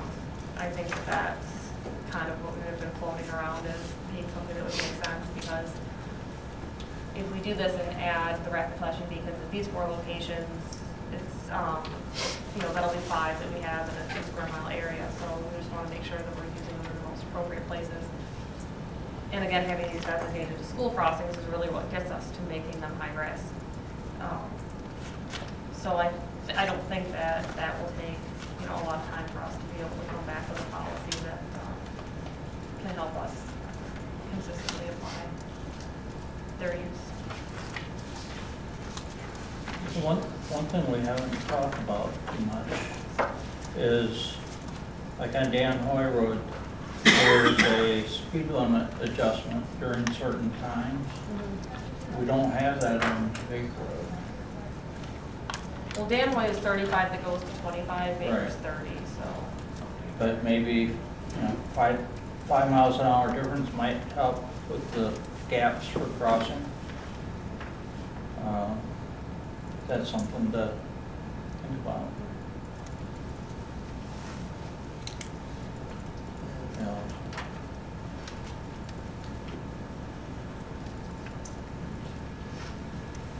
Dex? I'll throw this out to who knows best. My understanding is we do not have a designated school walking route right now for the city. We have some marked, but we don't have an actual, here's the walking routes. Right, Do we so- know how those signs got up then? Do we just say, put a sign there, put a sign there? Probably. No, so we were assuming that the one at Inverness was put up in response to the accident because there wasn't a crossing in Kensington at that time, and it was the closest place they could do it, is sort of an assumption. When we did the safe routes, so that's how the school crossing, and then we did then there were crossing signs, but not school crossing signs that were put up on Kensington, which we put back with the project. But a lot of them were just put up at some point, and then when we've done projects, we basically put things back where they were. So that was why we requested the student data from the schools. There's about 850 kids that live in the city, so that we can kind of settle on a walking route map that would dictate where these go. Really, the last time that was looked at was the 2014 safe routes, where there were some maps, but there wasn't necessarily like one agreed upon, council approved, school approved map. It was more just general routes. Now, again, question for anybody, when a route is designated as a school walking route, do we have to do additional snow removal on that sidewalk? So I'm familiar with Mount Pleasant. When they have the school walking routes, they get out there, they use the big brush. So the city is now responsible for taking care of snow removal on those routes. Does I anyone don't know? know that would be, I mean, that's not in our ordinance or anything now. I mean, that would, I guess, just have to be something council would decide. Or yeah, or we work in partnership with the schools to do it. Yeah, I mean, like right now, the schools do the route across Baker. I mean, they do the sidewalks along Baker that were kind of in the safe routes. You know, we do the one side of Kensington now along with the park, so, you know, we can standardize that. All right. And how long do we think it would take to come up with, for lack of a better term, city design standards for intersections and crosswalks? Kind of the policy document that says filling in the holes and getting the specifics for the flow chart. Right, I don't think that, I mean, we have a good starting point, so I'm not thinking that's gonna take more than a couple of weeks. I mean, Probably it's not pretty next much meeting, done. but maybe. Yeah, we'll see. I mean, I think the first thing is finalizing that route map and then figuring out if we're gonna move some of the locations as well, but, yeah, I don't think that's gonna take a while, like I said, because we have a pretty significant starting point where we're going from.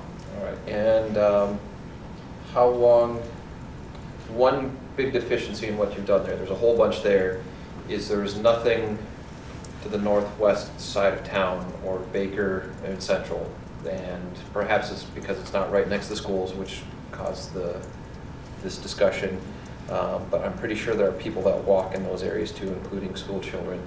So I would prefer to see this treatment put to the entire city for us to find and identify deficiencies so that we can start working in those improvements. Kevin, can you pull up the city, like whatever you have that's closest to a city map? That is fine.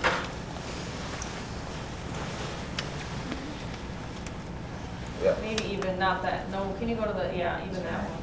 So if you were coming, I mean, like Baker Central, I mean, you could come downtown and use Ann Arbor Street and then cross the Rapid Flashing Beacon or a light downtown. I kind of thought if you were in the street sort of north of Main Street, Ann Arbor Street, whatever you want to call it, in that area, you have more of an opportunity to cross at lights in that area than you do as you get further out away from the core downtown. But yeah, I mean, some of them might be more candidates for high visibility. We have added bump outs, you know, obviously the Central Street and things, so. And a future Broad Street project, you know, would likely have more enhancements. But it could be that there's just better, it could be more of the enhanced pavement marking type level. And I think, so the mapping will, I mean, it's really going to try to connect all the large groupings of students with the schools. And we're kind of generalizing it to take it to the central campus, and then, you know, I think there will also be consideration for Creekside and the high school, kind of treating those as one, because they're really kind of connected, the crossing and Shield. So it'll pick up on that. So if there are crossings that go over Broad and Central, you know, it will certainly elevate it. Now, one of the things too is that the kind of the intensity and the number of the students would be a little different. I didn't mention in the presentation that there's, you know, we're looking at really kind of student data. There's also daycares and I think that was brought up in our discussions with the schools about a number that, I mean, we really have multiple daycares now. We'd be kind of on that northeast side of Dexter and Harbor Road. Where there's going to be some connectivity there between the schools and homes.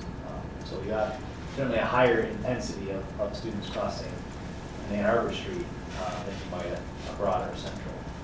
So I think that should play a little bit into it as well. But I think that's what the policy will speak to. Just a couple more here. Thank you guys for your patience. Sure. No It's my understanding that Michigan Motor Vehicle Code does not require motorists to stop for the rapid flashing beacons. Is that correct? Yes. That's what the sheriff told us. Right, and my understanding is, on average, 18 out of every 100 cars will go through that. I read that in one of the reports there. Or 2 out of every 10 cars. So I would much prefer a hawk mid-block so that people aren't worried about other traffic patterns going on and they don't see a car because they're turning. And it's a little bit farther discussion, but I'd much prefer those where if a car goes through it, the police can actually give them a ticket. Type of thing. Okay, I think I'm exhausted now. Thank you. Can I ask a question? Yes, sure. Okay, I was just wondering, you said that Dan Hoey is like classified as local. Is that just a city classification or is it based on the traffic? Is in one of the memos, I basically kind of questioned that classification. It's really not a local, it's probably a collector. If you read the federal definition of what a collector, an arterial, or local is, it's not quite an arterial because it's not, we don't have a lot of through trips, but you have a lot of connections to places of employment and schools. So it really would need to be a collector from that perspective. But, you know, if one of the outcomes is looking to have RFBs, it would not qualify as a collector. It would need to be an arterial. So that's why kind of. Well, if you look at your traffic data, it's not getting that much less traffic than the Baker or the Ann Arbor Pendleton intersection. And that's before they put a whole nother school onto that street. So Patrick, what's involved in changing a classification? Every so often, the Washtenaw Area Transportation Study, which is kind of the overarching entity that controls funding in Washtenaw County for federal dollars, will put out a call for changes to the NFC maps. So in 2016, just kind of highlight here, we looked at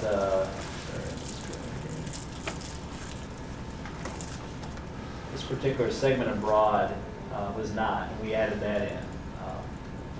It really comes down to providing traffic counts and then a little narrative about the kind of the nature of that. You know, for instance, like this one, we probably couldn't call that an arterial because everything north and east of town is a collector. You know, if there was a large industrial, which there actually is industrial on the other side of the river, you could maybe make that case. But it's really gets down to kind of the nature of the trips. So. And I do think it's something we should do. The other thing about it is if we make that change in distinction, it becomes eligible for federal dollars. We can probably, retire Central as a collector, now that we have Broad as the truck route, potentially. Because they don't let you just make everything federal, they are. There's usually a trade. Right.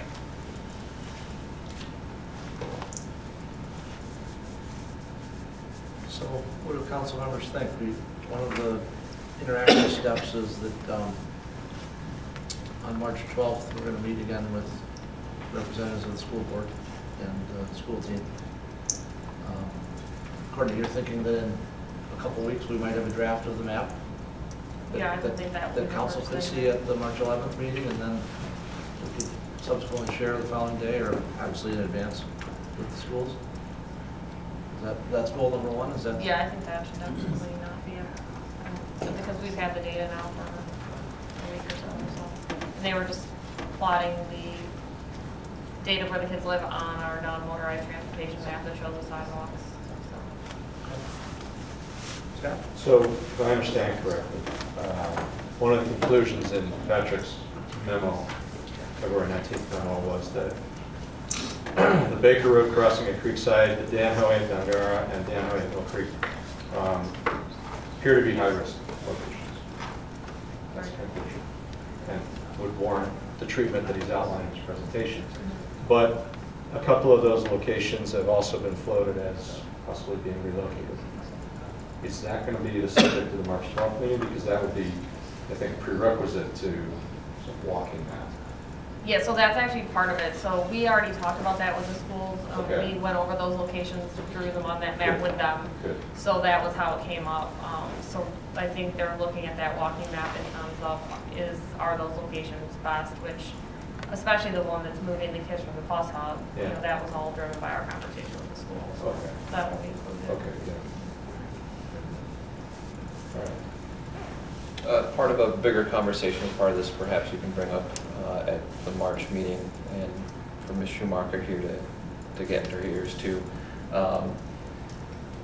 We can put up safe crosswalks everywhere. We put bridges, flyways, tunnels, but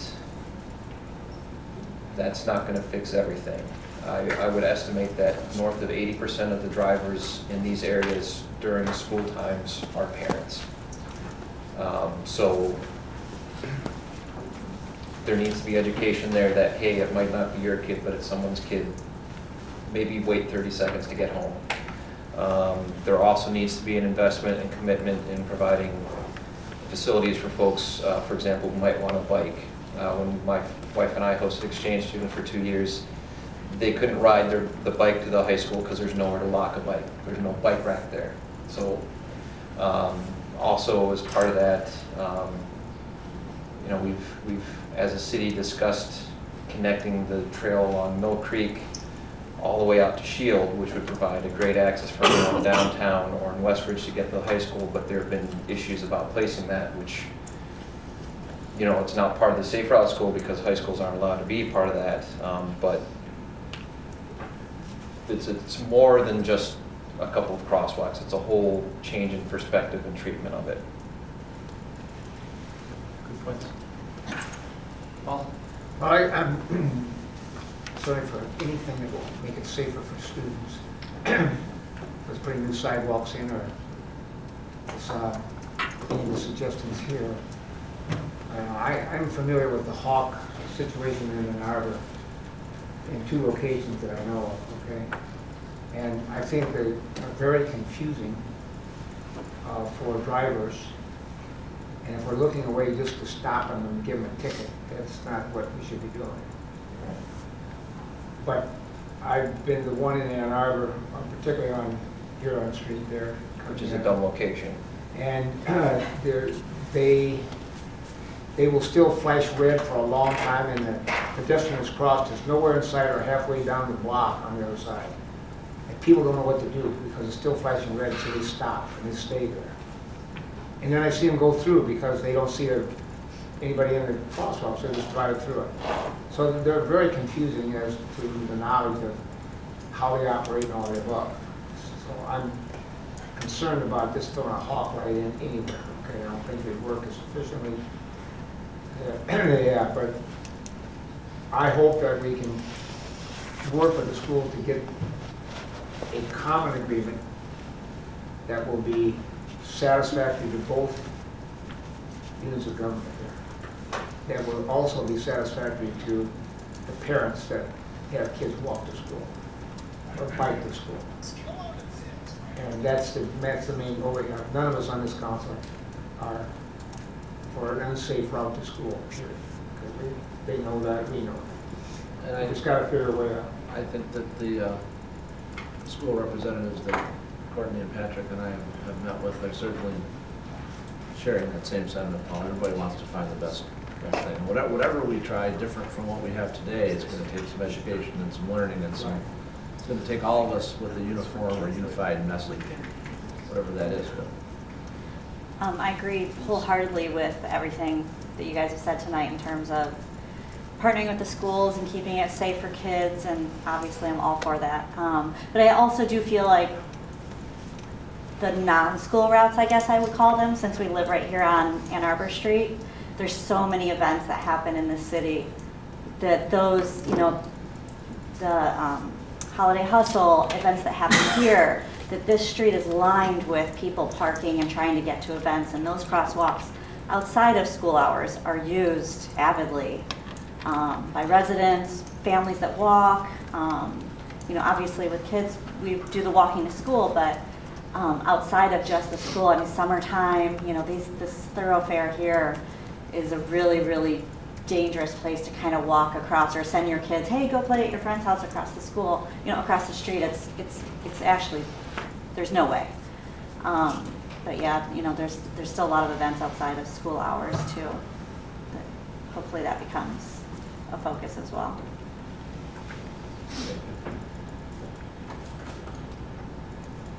Other questions for Patrick on item L1? Okay. Yeah, I mean, item L2 is kind of related to L1 in that it gets into more of the cost. Right. Shall we progress to L2? Is that okay with everybody? Patrick, I think you did a very good job. Thank you for summarizing everything. And We used a lot of data that the schools worked hard on too, so they're, you know, it's helpful to have that, and we appreciate everyone staying with us. I know that was kind of a long one. So. That was very well done. Thank you very much. So last meeting, council saw sort of an updated draft roadwork schedule based on some federal funding we're set to receive now in 2021 for 3rd Street on the truck route. If anyone's driven that, is in need of repair. So that's we relayed out the schedule based on that, and then based on this conversation and some of the conversations we had at the last meeting. Where Paul mentioned on Forest, I thought, okay, well, if we want to make sort of a pedestrian safety project, what could we put in there? And so in my memo on item L1 were some thoughts on different items that could be included in, you know, a summer project if we wanted to do the implementation of this sort of all at one time. Things like the sidewalk on Forest between Baker and Kensington, but maybe only on one side of the street, just so there's something, as opposed to up there now, which is nothing mostly. That's probably the largest expense, probably about $150,000 would be to do that. And then things like potentially moving to the new ramps, if we needed to put in new ramps for new crossing areas on Baker and Dan Hoy, if we do end up relocating the crosswalks. Right, you cut in new ramps, which is not, you know, super expensive. And then the beacons obviously have a cost of about $10,000 each. And then the other thing that we didn't touch on a ton, but Patrick did point out with some photos, was the lighting enhancements. And we did have a quote from DTE with some preliminary thoughts on some lighting enhancements, but we can get a little bit further into that with them. Sean and I were talking about, you know, we talked a lot about lighting with the crosswalks, with the roundabout crosswalks.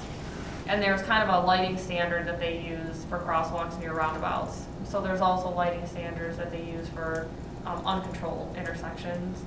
And so we need to provide DTE with a little bit more data once we kind of know where we want those to be. Because again, we're not going to enhance necessarily the spot on Dan Hoy, we're going to move it. So that's another portion of the cost that we would potentially have is partnering with DTE. One of the easier ones is Kensington. We can do that. We were thinking as part of the Central Street project, we can order some additional poles and put up some lighting at Kensington because that's on the city circuit. So we would own those and maintain them. Baker and Dan Hoy would be owned by DTE, so we have to involve them in the community lighting. And I think the DDA would be receptive to helping in the areas where it's their corridor, as I mentioned. At least on one side of the street. Just on one side of the street. On Kensington. You know, I guess one of the things that we've learned a little bit about lighting is it's not particularly when it happens, it's not particularly what you think about how it's going to be. Right. And I think that roundabouts are a good example of that. And I think that there are ways that you can put in lighting that shoots it down towards the actual space without having it blast in the neighborhoods. And that's going to be one of the things I think we really have to look at. Right. So in that area there, because if you're putting a light, I give you an example of one that is at the corner of Inverness and Forest Street there. There's a light there on that corner, and I haven't really tested it, but I think I could read some things in my living room from that light at times, particularly when it's snowing. That's like a DTE overhead. Yes. Hanging, yeah. So probably in Kensington, they would be more of like the decorative lights that we already have. Well, The good thing about Baker and Dan Hoy is you don't have as much pedestrian, or as much residential. It's a little bit more commercial, but yeah, I mean, we have obviously learned, and DTE has a lot better mapping tools than they even had a year ago as far as helping with it. Yes. So before we learned, whenever DTE did those kind of lightings, they would send it to Hall of Fame, and they would do it for them. That's the manufacturer of the poles. You're talking the photometric. Right, they would provide the photometric plans. Now DTE can do them in-house, so it's actually much better, and they have very neat 3D software that shows exactly what hit the building, and it's much.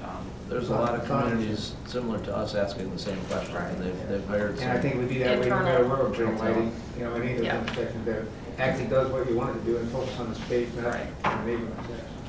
Okay. So basically for all of that, and it's just a very broad.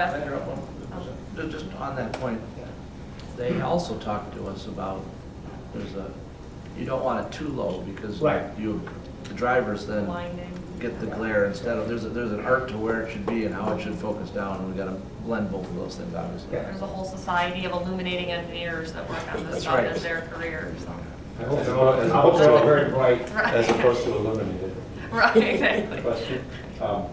The lighting that is suggested here, it's different than what they did as a replacement at the crosswalk at Baker, right? Because they replaced the light itself, but didn't change its position or anything. And I think that Right. that light is brighter, but it's not better positioned necessarily. Right, because so the it's longest. brighter on the west side of the street than it is on the east side. of the Right, so street. the longest arm that they have is like 17 feet. So the one at Dan Hoy near Dr. Cole's now is on like a 6-foot arm. So if we don't do any like major changes, the simplest thing is just to make that a 17-foot arm. So it would extend it out further, but I don't know that that would provide enough light for the other side of the street. But it's obviously gonna be more costly because there's no lighting on that side of the street. All the DTE stuff is on the same side. So there just might be more cost to putting a specific pole on the other side. The other thing we learned about too was like a lot of times they put the lights before or after, not necessarily on. So, there's different things, but they're much more equipped to handle that. We just need to provide them a little bit more data. Once the locations are firmed up, then they can do a lighting analysis, and we can see that. Because they like to look at traffic counts and all that kind of stuff. So basically, I had as kind of a placeholding number to show how this could work, a $250,000 project that would incorporate a lot of those things. And then if you look at the street fund account activity on page 113, you can see that if we did borrow that from, let's say, equipment replacement fund or general fund, wherever, we would just need to keep that. And then for about a year, we would have that debt to the other fund, and we'd be able to pay it back in 2021. and still keep a decent, fund balance in that account, so it would potentially get a little low next year. As long as it doesn't go below zero. You know, right? And to your point, in the memo, if we get additional community stabilization dollars, we might not, we could directly apply those if we wanted. Right. Or they could go somewhere else, but they could. Yeah, so. That's one way of contribution fund. Correct, and we could get another $100,000 in community stabilization, let's say, and then if we decide to repurpose that, then yeah, we wouldn't have to borrow as much. You know, we've used that to pay MERS and OPEB and things for the last 3 years. You know, taking a year off to dedicate it to this isn't the end of the world. So, or we could still consider it a loan and then pay it back and use it for that kind of thing in the future. But it's not impossible to keep the construction schedule with Grand and kind of how we had it, but advancing the Forest Street sidewalk up and then, you know, just borrowing what we need. You know, obviously we have a presentation for metering and we have funds that are available. It's just using them.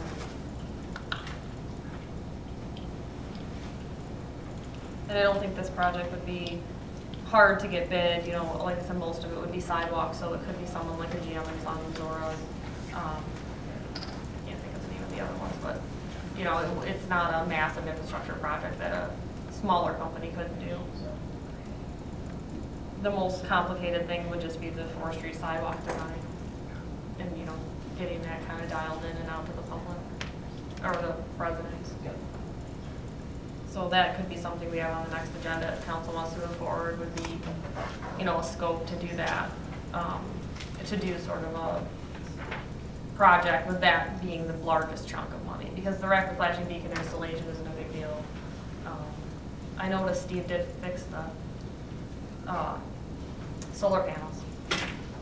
Because the solar panels were like this, which then gets snow accumulation, they're supposed to be like this. Oh.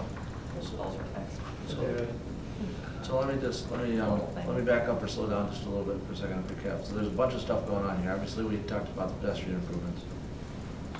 Does everybody understand the flow of the major reconstruction projects? I mean, she's placed the pedestrian improvements in there this year in an effort to try and, you know, get some of those done in time for obviously a future school year, right?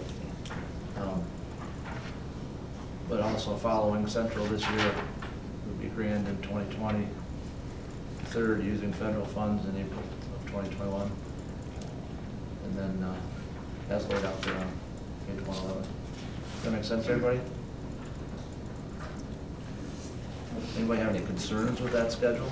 And I did attach the sort of pothole filling list, so you guys, I asked Kurt to do that one for me, so you guys can kind of see where they spend some of their time, and it, you know, pretty much aligns with what So this was we're looking to do. The bonus application, or the bonus grant application for Right. funding a grant is, you know, That would be I nice. applaud you guys for taking that on and doing that. We'll be lucky if we're one of the 10 or whatever. Right. So this is just a statement of the pothole area Just a that we have statement of concern fact. right now? They're not in any order. I just Okay. asked them to tell me where are you filling potholes, and that was where they were filling them, I so. wish I'd been there when they got the order. Yeah, yeah, no, he was happy to provide that. Yes, sir. And I'm still a little bit concerned that on Hudson Street, between Baker and Ann Arbor Street, we did basically 2/3 of it, or maybe not quite 2/3, between Baker and Forest in 2017. And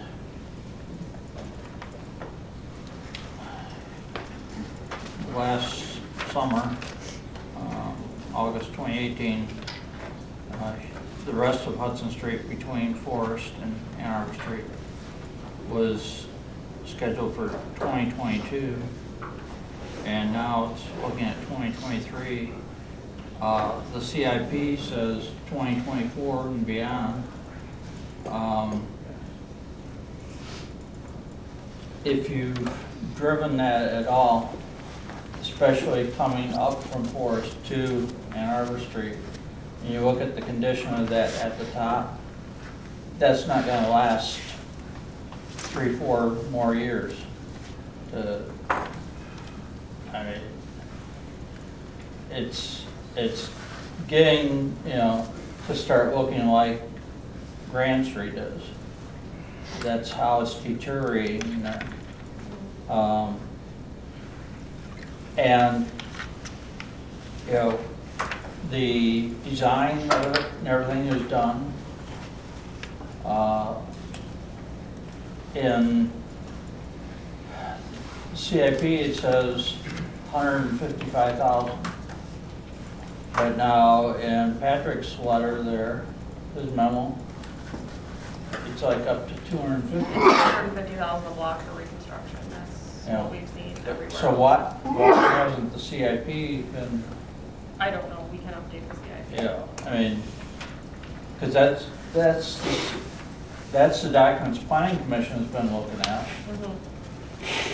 And if the information is not correct, we do need to get that correct before we recommend it to the council.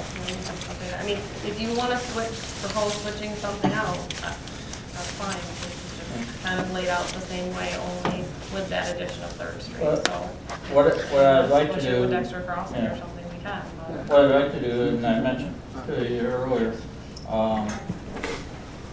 as of the end of November, 2 additional people were put onto the Streets and Sidewalks Committee. I'm still on there. And it hasn't met since I was appointed to that. And I can understand, you know, most of the stuff has been handled through the council meetings.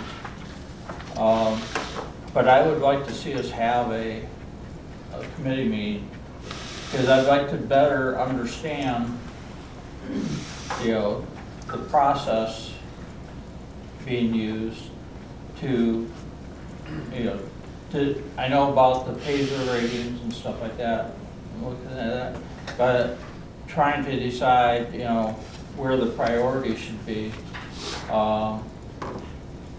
You know, does the amount of traffic vary? Because you look at, okay, I haven't looked at the roads in Dexter Crossing to compare that, but I'm planning to. But I'd like to know, you know, does the amount of traffic enter into the decision? So I would like to, you know, have the committee meeting and just help. You know, there's 3 of us from council pointing to that, and I'd like to, all of us, you know, learn more in depth, you know, what the process is, so we can understand this, and you know, we may well come out agreeing with what's laid out here. But it's just to understand the rationale between you know, shifting time. You're talking about the stuff after Third Street, like the later in the I year? mean, the shifting of time was solely because we got federal funding in 2021 Yeah, for that- Third Street. I mean, that and then I I just understand. pushed everything back. That's out of our control. But I'm not talking about anything specific right now, but I just want to better understand the whole process of making these decisions. Okay, and I don't have any problem with a meeting being had, as long as something doesn't get trapped in committee when it's not sent there, Right. if you will. I think the question that Courtney was asking in the memo, though, is, does everybody agree that Grand Street is the priority for 2020, so she can bring back a proposal from the agenda to do that? Well, and to apply for the grant, because we gave you the Right, grant. and apply the grant. Yeah, I'm fine with that. So the discussion in committee would be for beyond 2021 then? Yeah. Or if there's a place we can figure out to put in that block of Hudson.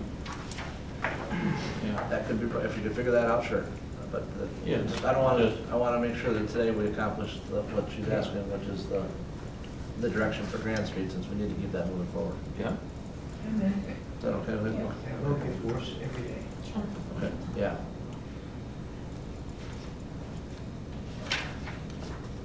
Okay. what else haven't we covered on L2?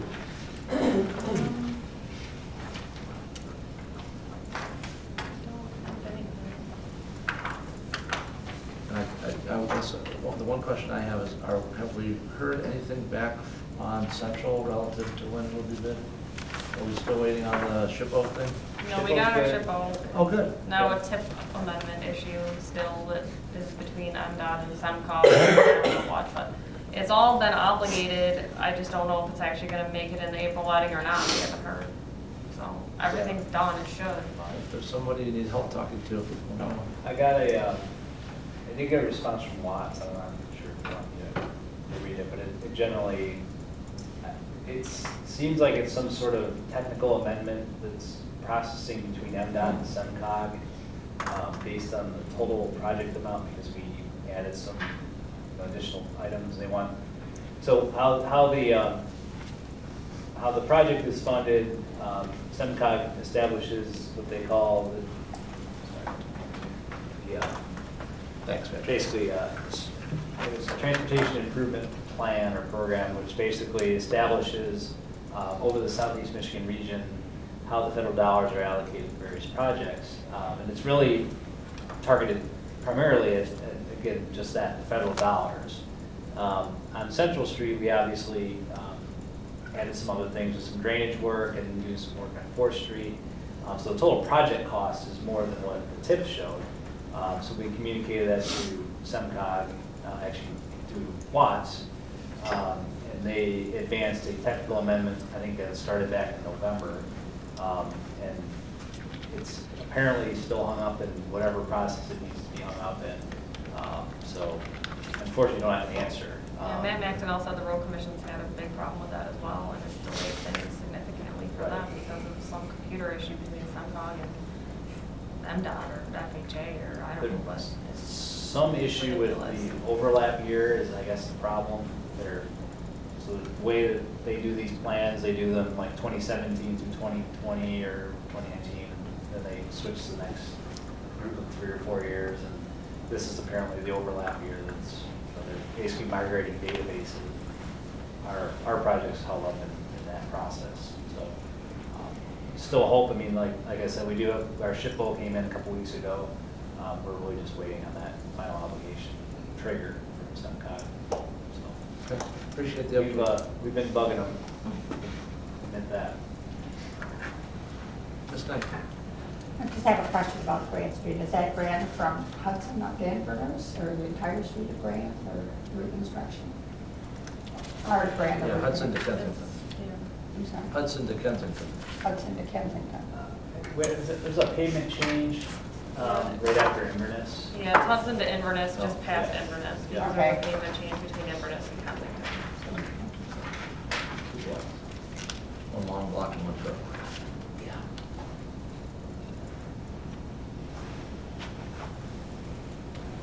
Okay. Okay, move on to L3. Okay, new business item L3. This was requested by Councilmember Cousins. Placement of a councilmember report item, potential councilmember report item on the council agenda.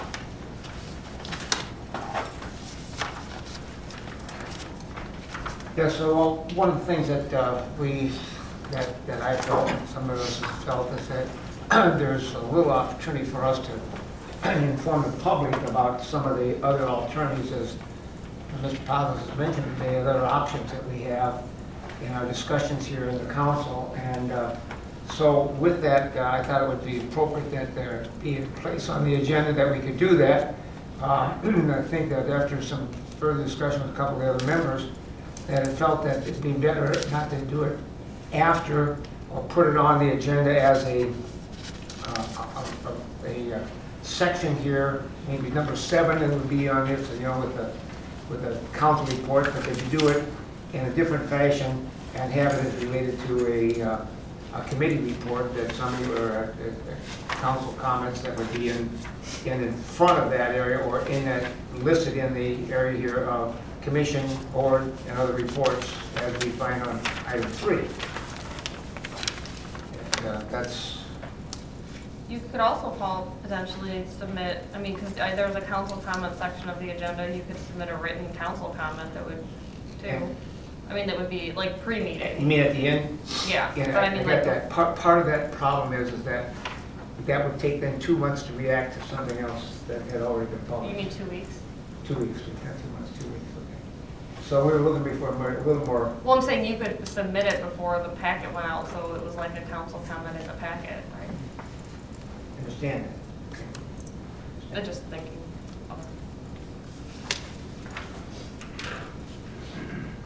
So do you want to I guess I'm confused. bring something back for the next meeting to vote on? Like write something up on where you want it, or how do you want to do that? Well, Mr. Smith has a comment that he would.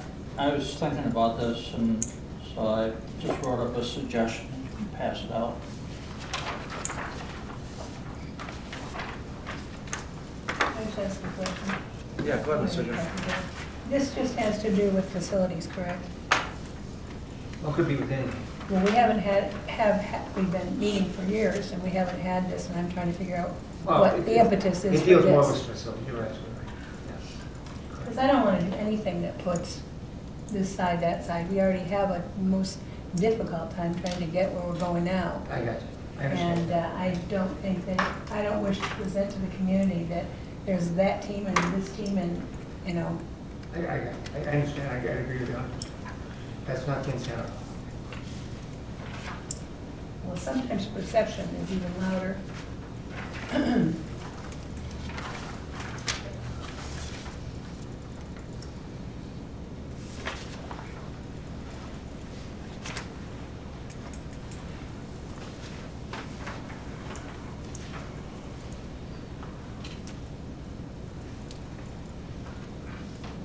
So, is somebody gonna bring back a summary of what we're thinking, or is this? My thought is, you know, I don't want to extend the meeting time or take up meeting time.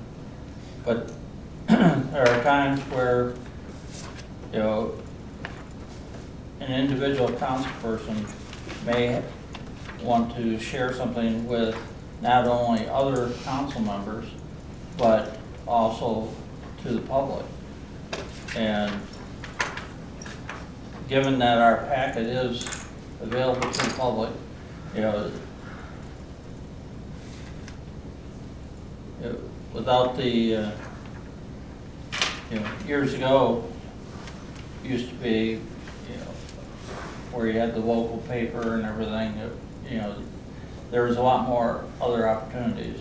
And I would prefer to use something like this that's still part of the overall process of running the city, rather than like social media and stuff. You know, I don't think we should be, you know, out there, you know, putting, you know, our thoughts necessarily out that way, to communicate, you know, how we feel about various things. And you know, it's just a way to share some information. And if, you know, sometimes it may be, you know, the councilperson does want to express their opinion on something, that's fine. But other times it may be just, you know, just some information that we run across that we want to share. So, and this wouldn't be, you know, it'd be just, if a council person decided to submit it for a packet. Otherwise, you know, there would be just none, you know, for the reports at that point under communications. And put it under communications to, if the public is looking through the report, then they can see that there and decide whether they want to read what it says or not. So why wouldn't that go under council comments if it was gonna go anywhere? I mean, you already have a spot on the agenda. To me, for the that. council comments at the end are just a verbal thing that we, you know, do at the end of the meeting, you know, whether it's, you know, stuff that's come up during the meeting or we just want to say something more, or totally unrelated to the meeting. You know, it's been a lot more informal stuff. I didn't want to make the comments there a bigger deal than they currently are.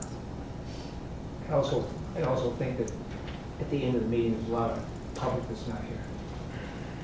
They disappear, particularly when you're going to 11 o'clock sometimes. But it would still be in the packet. Yes, could be. Would be. And you could still, sorry, let me just respond.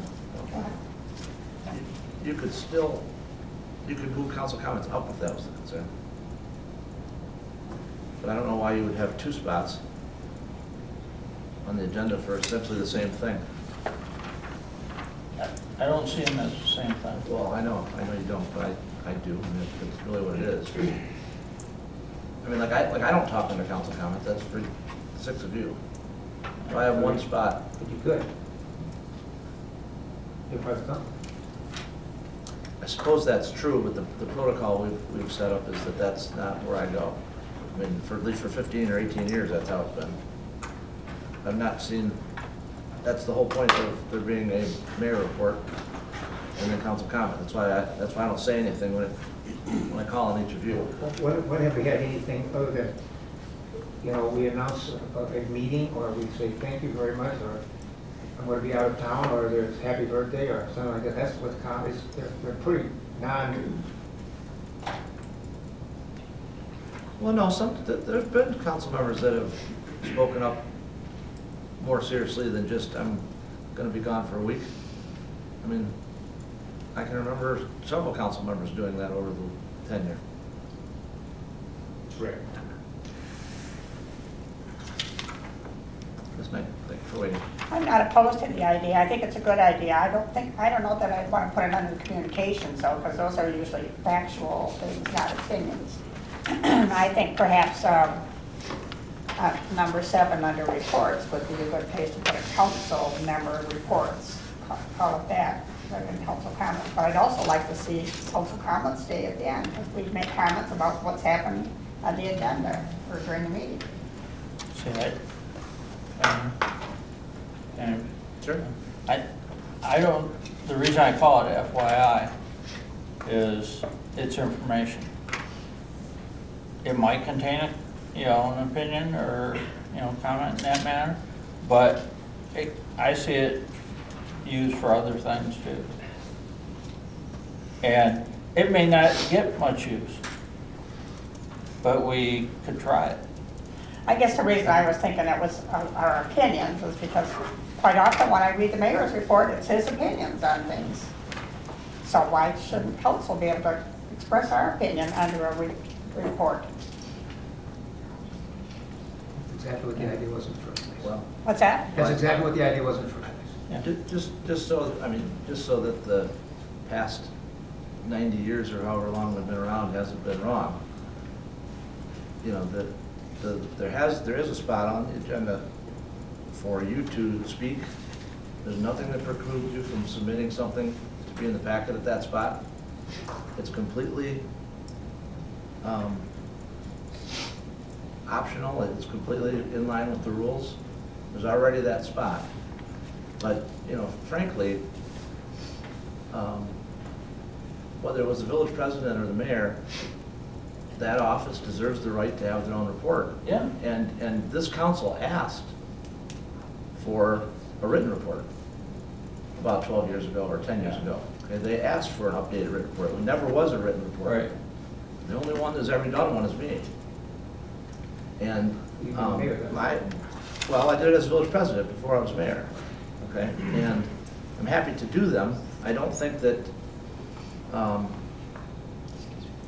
while I am expressing my thoughts as one of the leaders of the community, they're not misleading thoughts or opinions that are not based upon facts.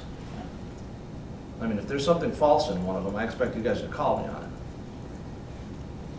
But I think you'll find that the story I'm telling in there, in most cases on whatever topic I decide to write on, is on point with what we're discussing. And Julie's point about, you know, facts in the communication section versus opinions is a valid one. Because you can get the same message across down here on council comments. I didn't perceive this as a verbal report. Yeah. When I was looking at this, my feeling was, you know, it's where you can put in a document. And, you know, it's there for council members to look at, it's there for the public to look at. And, you know, it was just a matter of, you know, people see your report and they get, you know, your feelings on that. And if somebody else wanted to express their opinion on something, and I would hope they would also be factual. So I guess what I'm missing is, why can't you do that? You're already on the agenda for that. Well, You just want it I don't understand what we're talking about. I'm talking about just a written document. You know, it's a document, it's a communication. And to me, the comments that we make at the end are so much different than. But if you had, if you prepared something ahead of time and it was there under item M, it would be there when you got to it and you could speak to it at the same time. Why does that not work? I don't understand. I think Julie's point was well taken, because I see that it would be really easy for this to turn into, this is his opinion, so here's my opinion. And I think sorting that out and spending time trying to fact find, I think that you're on to something, Julie, that those two are not the same thing. Well, how about if we just call M, council comments and reports, or council reports and comments? And that way, if someone wants us to get a written report, they can. Other of us that just want to speak, we can. That would work for me. I think we may need to think about this more. Okay. Exactly. Yeah, I'm going to be Peter the parliamentarian. So Rule 12 of our rules, as I read that, we can't actually change it today as a consideration item. My reading is that we have to get the text of what we want to change at the preceding meeting. Correct. So that's the Peter parliamentarian bit. I think there can be value in this because although we don't have districts or wards or an aldermanic system here where we're necessarily meeting constituents so much, it can be useful to share that information without necessarily having to spend time at the meeting, and that way it would give folks an opportunity to pick brains ahead of it. I'm comfortable with the written comments being included under M, I guess is what I'm saying. So you meet somebody, you got some concerns, an opinion you want to share, I think it goes in M. And that way it would be in the packet, correct? Yep, which wouldn't prohibit someone from having comments at the end as well.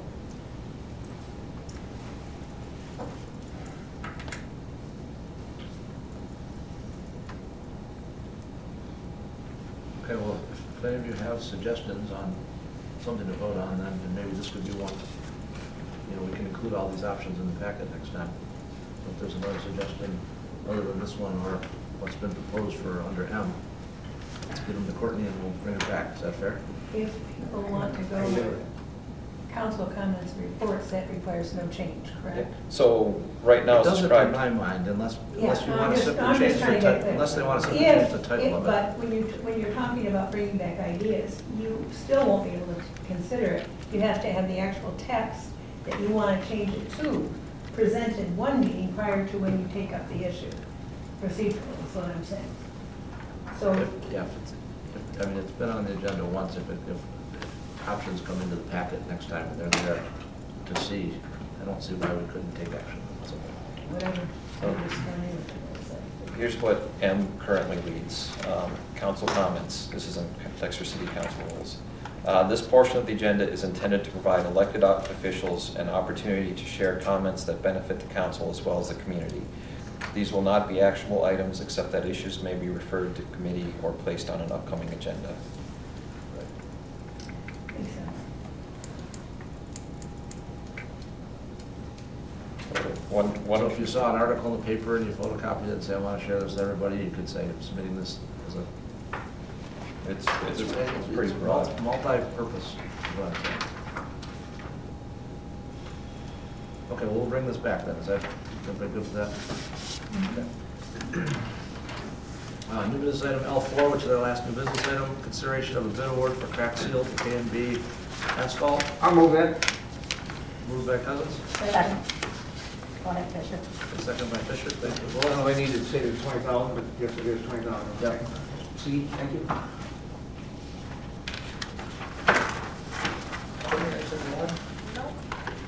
This will be after July 1. All right. Okay. Any council questions? Please call the vote, Ms. Jones.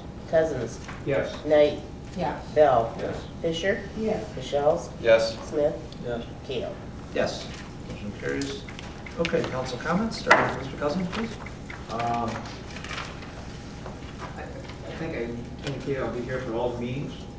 We're leaving on the 14th and come back on the 21st to go see my son on California. Other than that, we're here for all the meetings that I think we got That'll work out. scheduled. Great. There's a lot. I'll miss a couple things, nothing. Have a good trip. With this group here. Have a good trip. Mr. Bell? Ms. Fisher? It's nice to see citizens attending and giving us their heartfelt feelings, and so thank you for coming. Ms. Jones? I really did like that ball game on Sunday. I hate to, my grandson is after me, but it was a good one. Mr. Smith? Smith? Nothing, thank you. Mr. Michelle? All right, so my wife has a first relative visiting her from Russia coming up here soon, this week in fact, so I will not be able to attend the Cap Dart meeting on Wednesday. If anyone would like to attend in my place, I guess give a shout out now. We're going to mainly be talking about transportation issues there. So same thing for the housing task force, I won't be able to attend that. I'm just gonna say, I would cap there, but I'm on housing. Yep, but I will be sending out some of my thoughts to that group. Let's see, some other bits is I do hope our discussion on pedestrian safety is more broad than just schools and just those couple of blocks. My wife has walked to work. We're a one-car family, so she's walked to work every day for the past 3 years, including streets that don't have any sidewalks. She's walked to the post office almost every single day since we've lived here, and that intersection can be hairy as well. So I hope it is a broader discussion we're able to engage in. One last bit, which isn't necessarily city-related, but working at an ice rink often until 1 in the morning has shown me there's great need and demand for those types of facilities, so I'm trying to get a group together to see if there's interest and support for a similar ice athletic facility in the Dexter community. By community, I mean the school district. There's a dearth of those types of facilities, and so if you know anyone who I ought to include in my ear bending on that, let me know. That's all I've got. Great, thank you.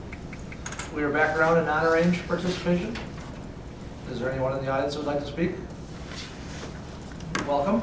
Hi, Julie. Please state your name and address if you would, please. Hi there, I'm Julie Shoemaker, and I'm here wearing my Dexter School Board hat, and I've spoken to you wearing other hats. So typically, our board meetings are the same night as yours, so I wouldn't have this opportunity. And I want to thank the City Council for spending so much time really considering safe ways for our community members and especially for our students to get to school. From my perspective, highest priority is student safety. I can still remember as if it was yesterday when I read in the Dexter Leader about the tragedy involving Robbie Ridenauer. And I don't want this community to lose another child. And currently, I think it's very dangerous for an adult and especially a child to try to cross our streets. A couple points I'd like to make. On Dan Hoey, I don't know the classifications of roads, but that clearly strikes me as not being a local road. We have 2 schools now serving approximately 800 students, and we have the Business and Research Park, which is accessible only by Dan Hoey. So we have semis going in there, so that clearly strikes me as being something other than a local road. There were comments made in the report about need for upgrading lighting. I think that's of critical importance. Early winter mornings, it is dark, and so that just having adequate lighting throughout the city on those major thoroughfares. It was also mentioned that it was estimated that maybe 80% of the traffic on Baker Road or Dan Hoey was related to the schools around the school start time. And I suspect that that's not true. If there were traffic counts done during spring break or over the summer, I think you would find at those exact same hours as school start time that there is significant traffic. It's people trying to get to work, trying to get to 94. Also the idea of having consistent crosswalk treatments. I think that makes it easier for anyone in the community to understand how to safely cross, in our community. So thank you for all the time you've devoted to this topic. I think it's of critical importance to all of us, so thank you. Thank you for staying in those comments. Other members of the audience? Hello there, welcome. Hi again. I'm Jill Boydson, 6951 Wellington Drive. And I also wanted to thank you for all the time that you've spent on this. It is important. We're talking about the schools and the children, but I mentioned last time that I walk a lot, and it's not safe. I usually am not in a hurry to get anywhere, but I see people walking to work, and we live in a great community, and it would be nice if people could, the teachers, there's teachers in my neighborhood. I live in Dexter Crossing. Mrs. Cornick just bought one of the condos right behind the old country market, and I know she would probably walk to school. We walk to the library. People, even if people's children maybe are out of school or not in school, they walk to the library. And there are several locations that we haven't even talked about, like right across from what's the little gas station right across from the Evergreen Cafe? That's a dangerous, by the fire station, The Dairy Queen, that's an accident waiting to happen because kids are like so excited to get to the gazebo. But I do think that it's a combination. We need better lighting. After the meeting I was at on the 11th, I drove by Creekside and then I drove down Dan Hoey, and it's dark. The lighting is better on Baker, but Dan Hoey by Dabco and the Mill Creek back entrance is now 4 lanes. And it's dark in the morning, and kids are trying to get to school, and then in the fall, when they're coming home from Mill Creek, they come maybe walk from a basketball game or something. So lighting needs to be addressed, and education. I don't know how we educate everybody. I know I sent a note to Mr. Keogh about that, having assemblies at the schools with whoever the liaison. I don't know who took Mr. Hillbuck's place, but and maybe just having more police presence. I see people get pulled over in the morning, and I would be like, wow, that'd be really embarrassing. Because somebody brought up, there is on Dan Hoey, the speed limit does decrease, but I don't see that on Baker. It's from like 7:45 till 8:15. It's the key time that it's busy. And then again at 2:45 to 3:15, and maybe we need that on Baker. I don't know if that would make a difference or not. Or just lower it altogether, because those semis and the employees that work in the industrial park, they're probably not realizing how many children are trying to get to school in the morning.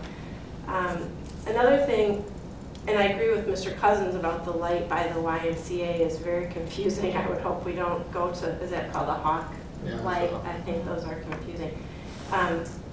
The AAA Safety Patrol Program, they do have it at Wiley and at Creekside, but what about the alternative ed students? I don't know if that would be something that they could maybe come, serve as a crossing guard at some of these key locations. I know that we had a difficult time filling the spot at Mill Creek when that was open. And I know I would love to do it once I'm available. Right now I have kids to get ready in the morning. It's a hard time, to have a person out there. But I was just sitting there thinking about the kids that maybe are at the high school that would be responsible enough to come to school 15 minutes late and leave 15 minutes early and work at some of those locations. So that's it. Thank you. And I look forward to seeing what happens. Thank you very much.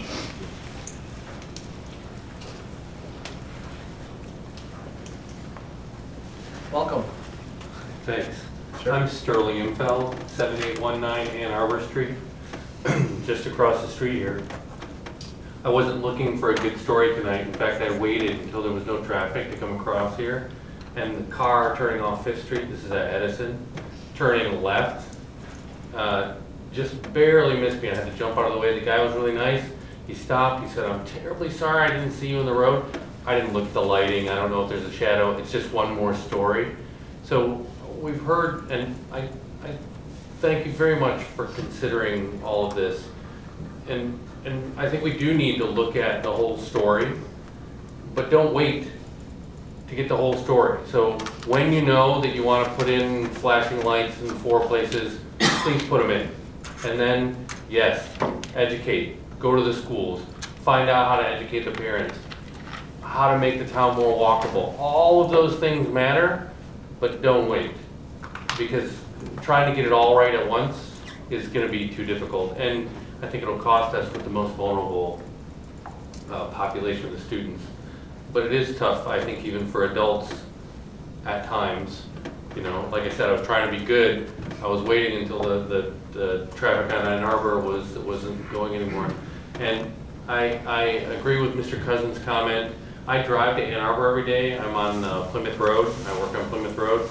I go past that flashing light for the Willow Tree Apartment students go back and forth all the time. It's probably every second time I go through there, it's flashing. You may get a car or two that goes through, but invariably that's it. And then they stop, and then everyone behind them stops. So it takes a second, but it works really well. If you haven't seen it work, just go up there and watch. You'll see every time someone pushes a button, they wait a few seconds and they can get across. So it works quite well. I'm not a traffic expert. We gave a very nice presentation. But I do really thank you for taking the time to really consider this. And I know you're trying to find the best solution to get Dexter to be that walkable city that we all want it to be. Thank you. Thank you.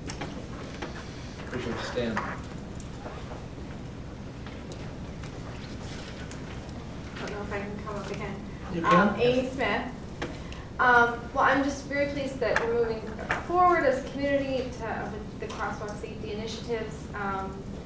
And yes, we could put crosswalks everywhere, but like the gentleman just said, these 4 locations are beginning to, the walkability as a whole and collaborating as a community, schools and city councils, and I hope to be involved with the education of the children. But they need a chance to cross, to have that. So I think that our FBs are giving them a chance in those 4 primary locations. So I'm looking forward to seeing next steps, and I just want to thank you again for doing this for our community. Thank you. Thank you. Okay. Are there any further audience participation comments? So we have a closed session scheduled to discuss pending litigation on tax tribunal cases. So I'll need a motion to go into closed session. So moved. Motion by Smith, second by Dr. We'll need to clear the room, please. Knight? Yes. Fisher? Yes. Bell? Yes. Michelle? Yes. Smith? Yes. Cousins? Yes. Keel? Yes. Just wait a couple minutes until. See you tomorrow morning. Those that don't need to be here. We got a message Turn it over for 10 o'clock.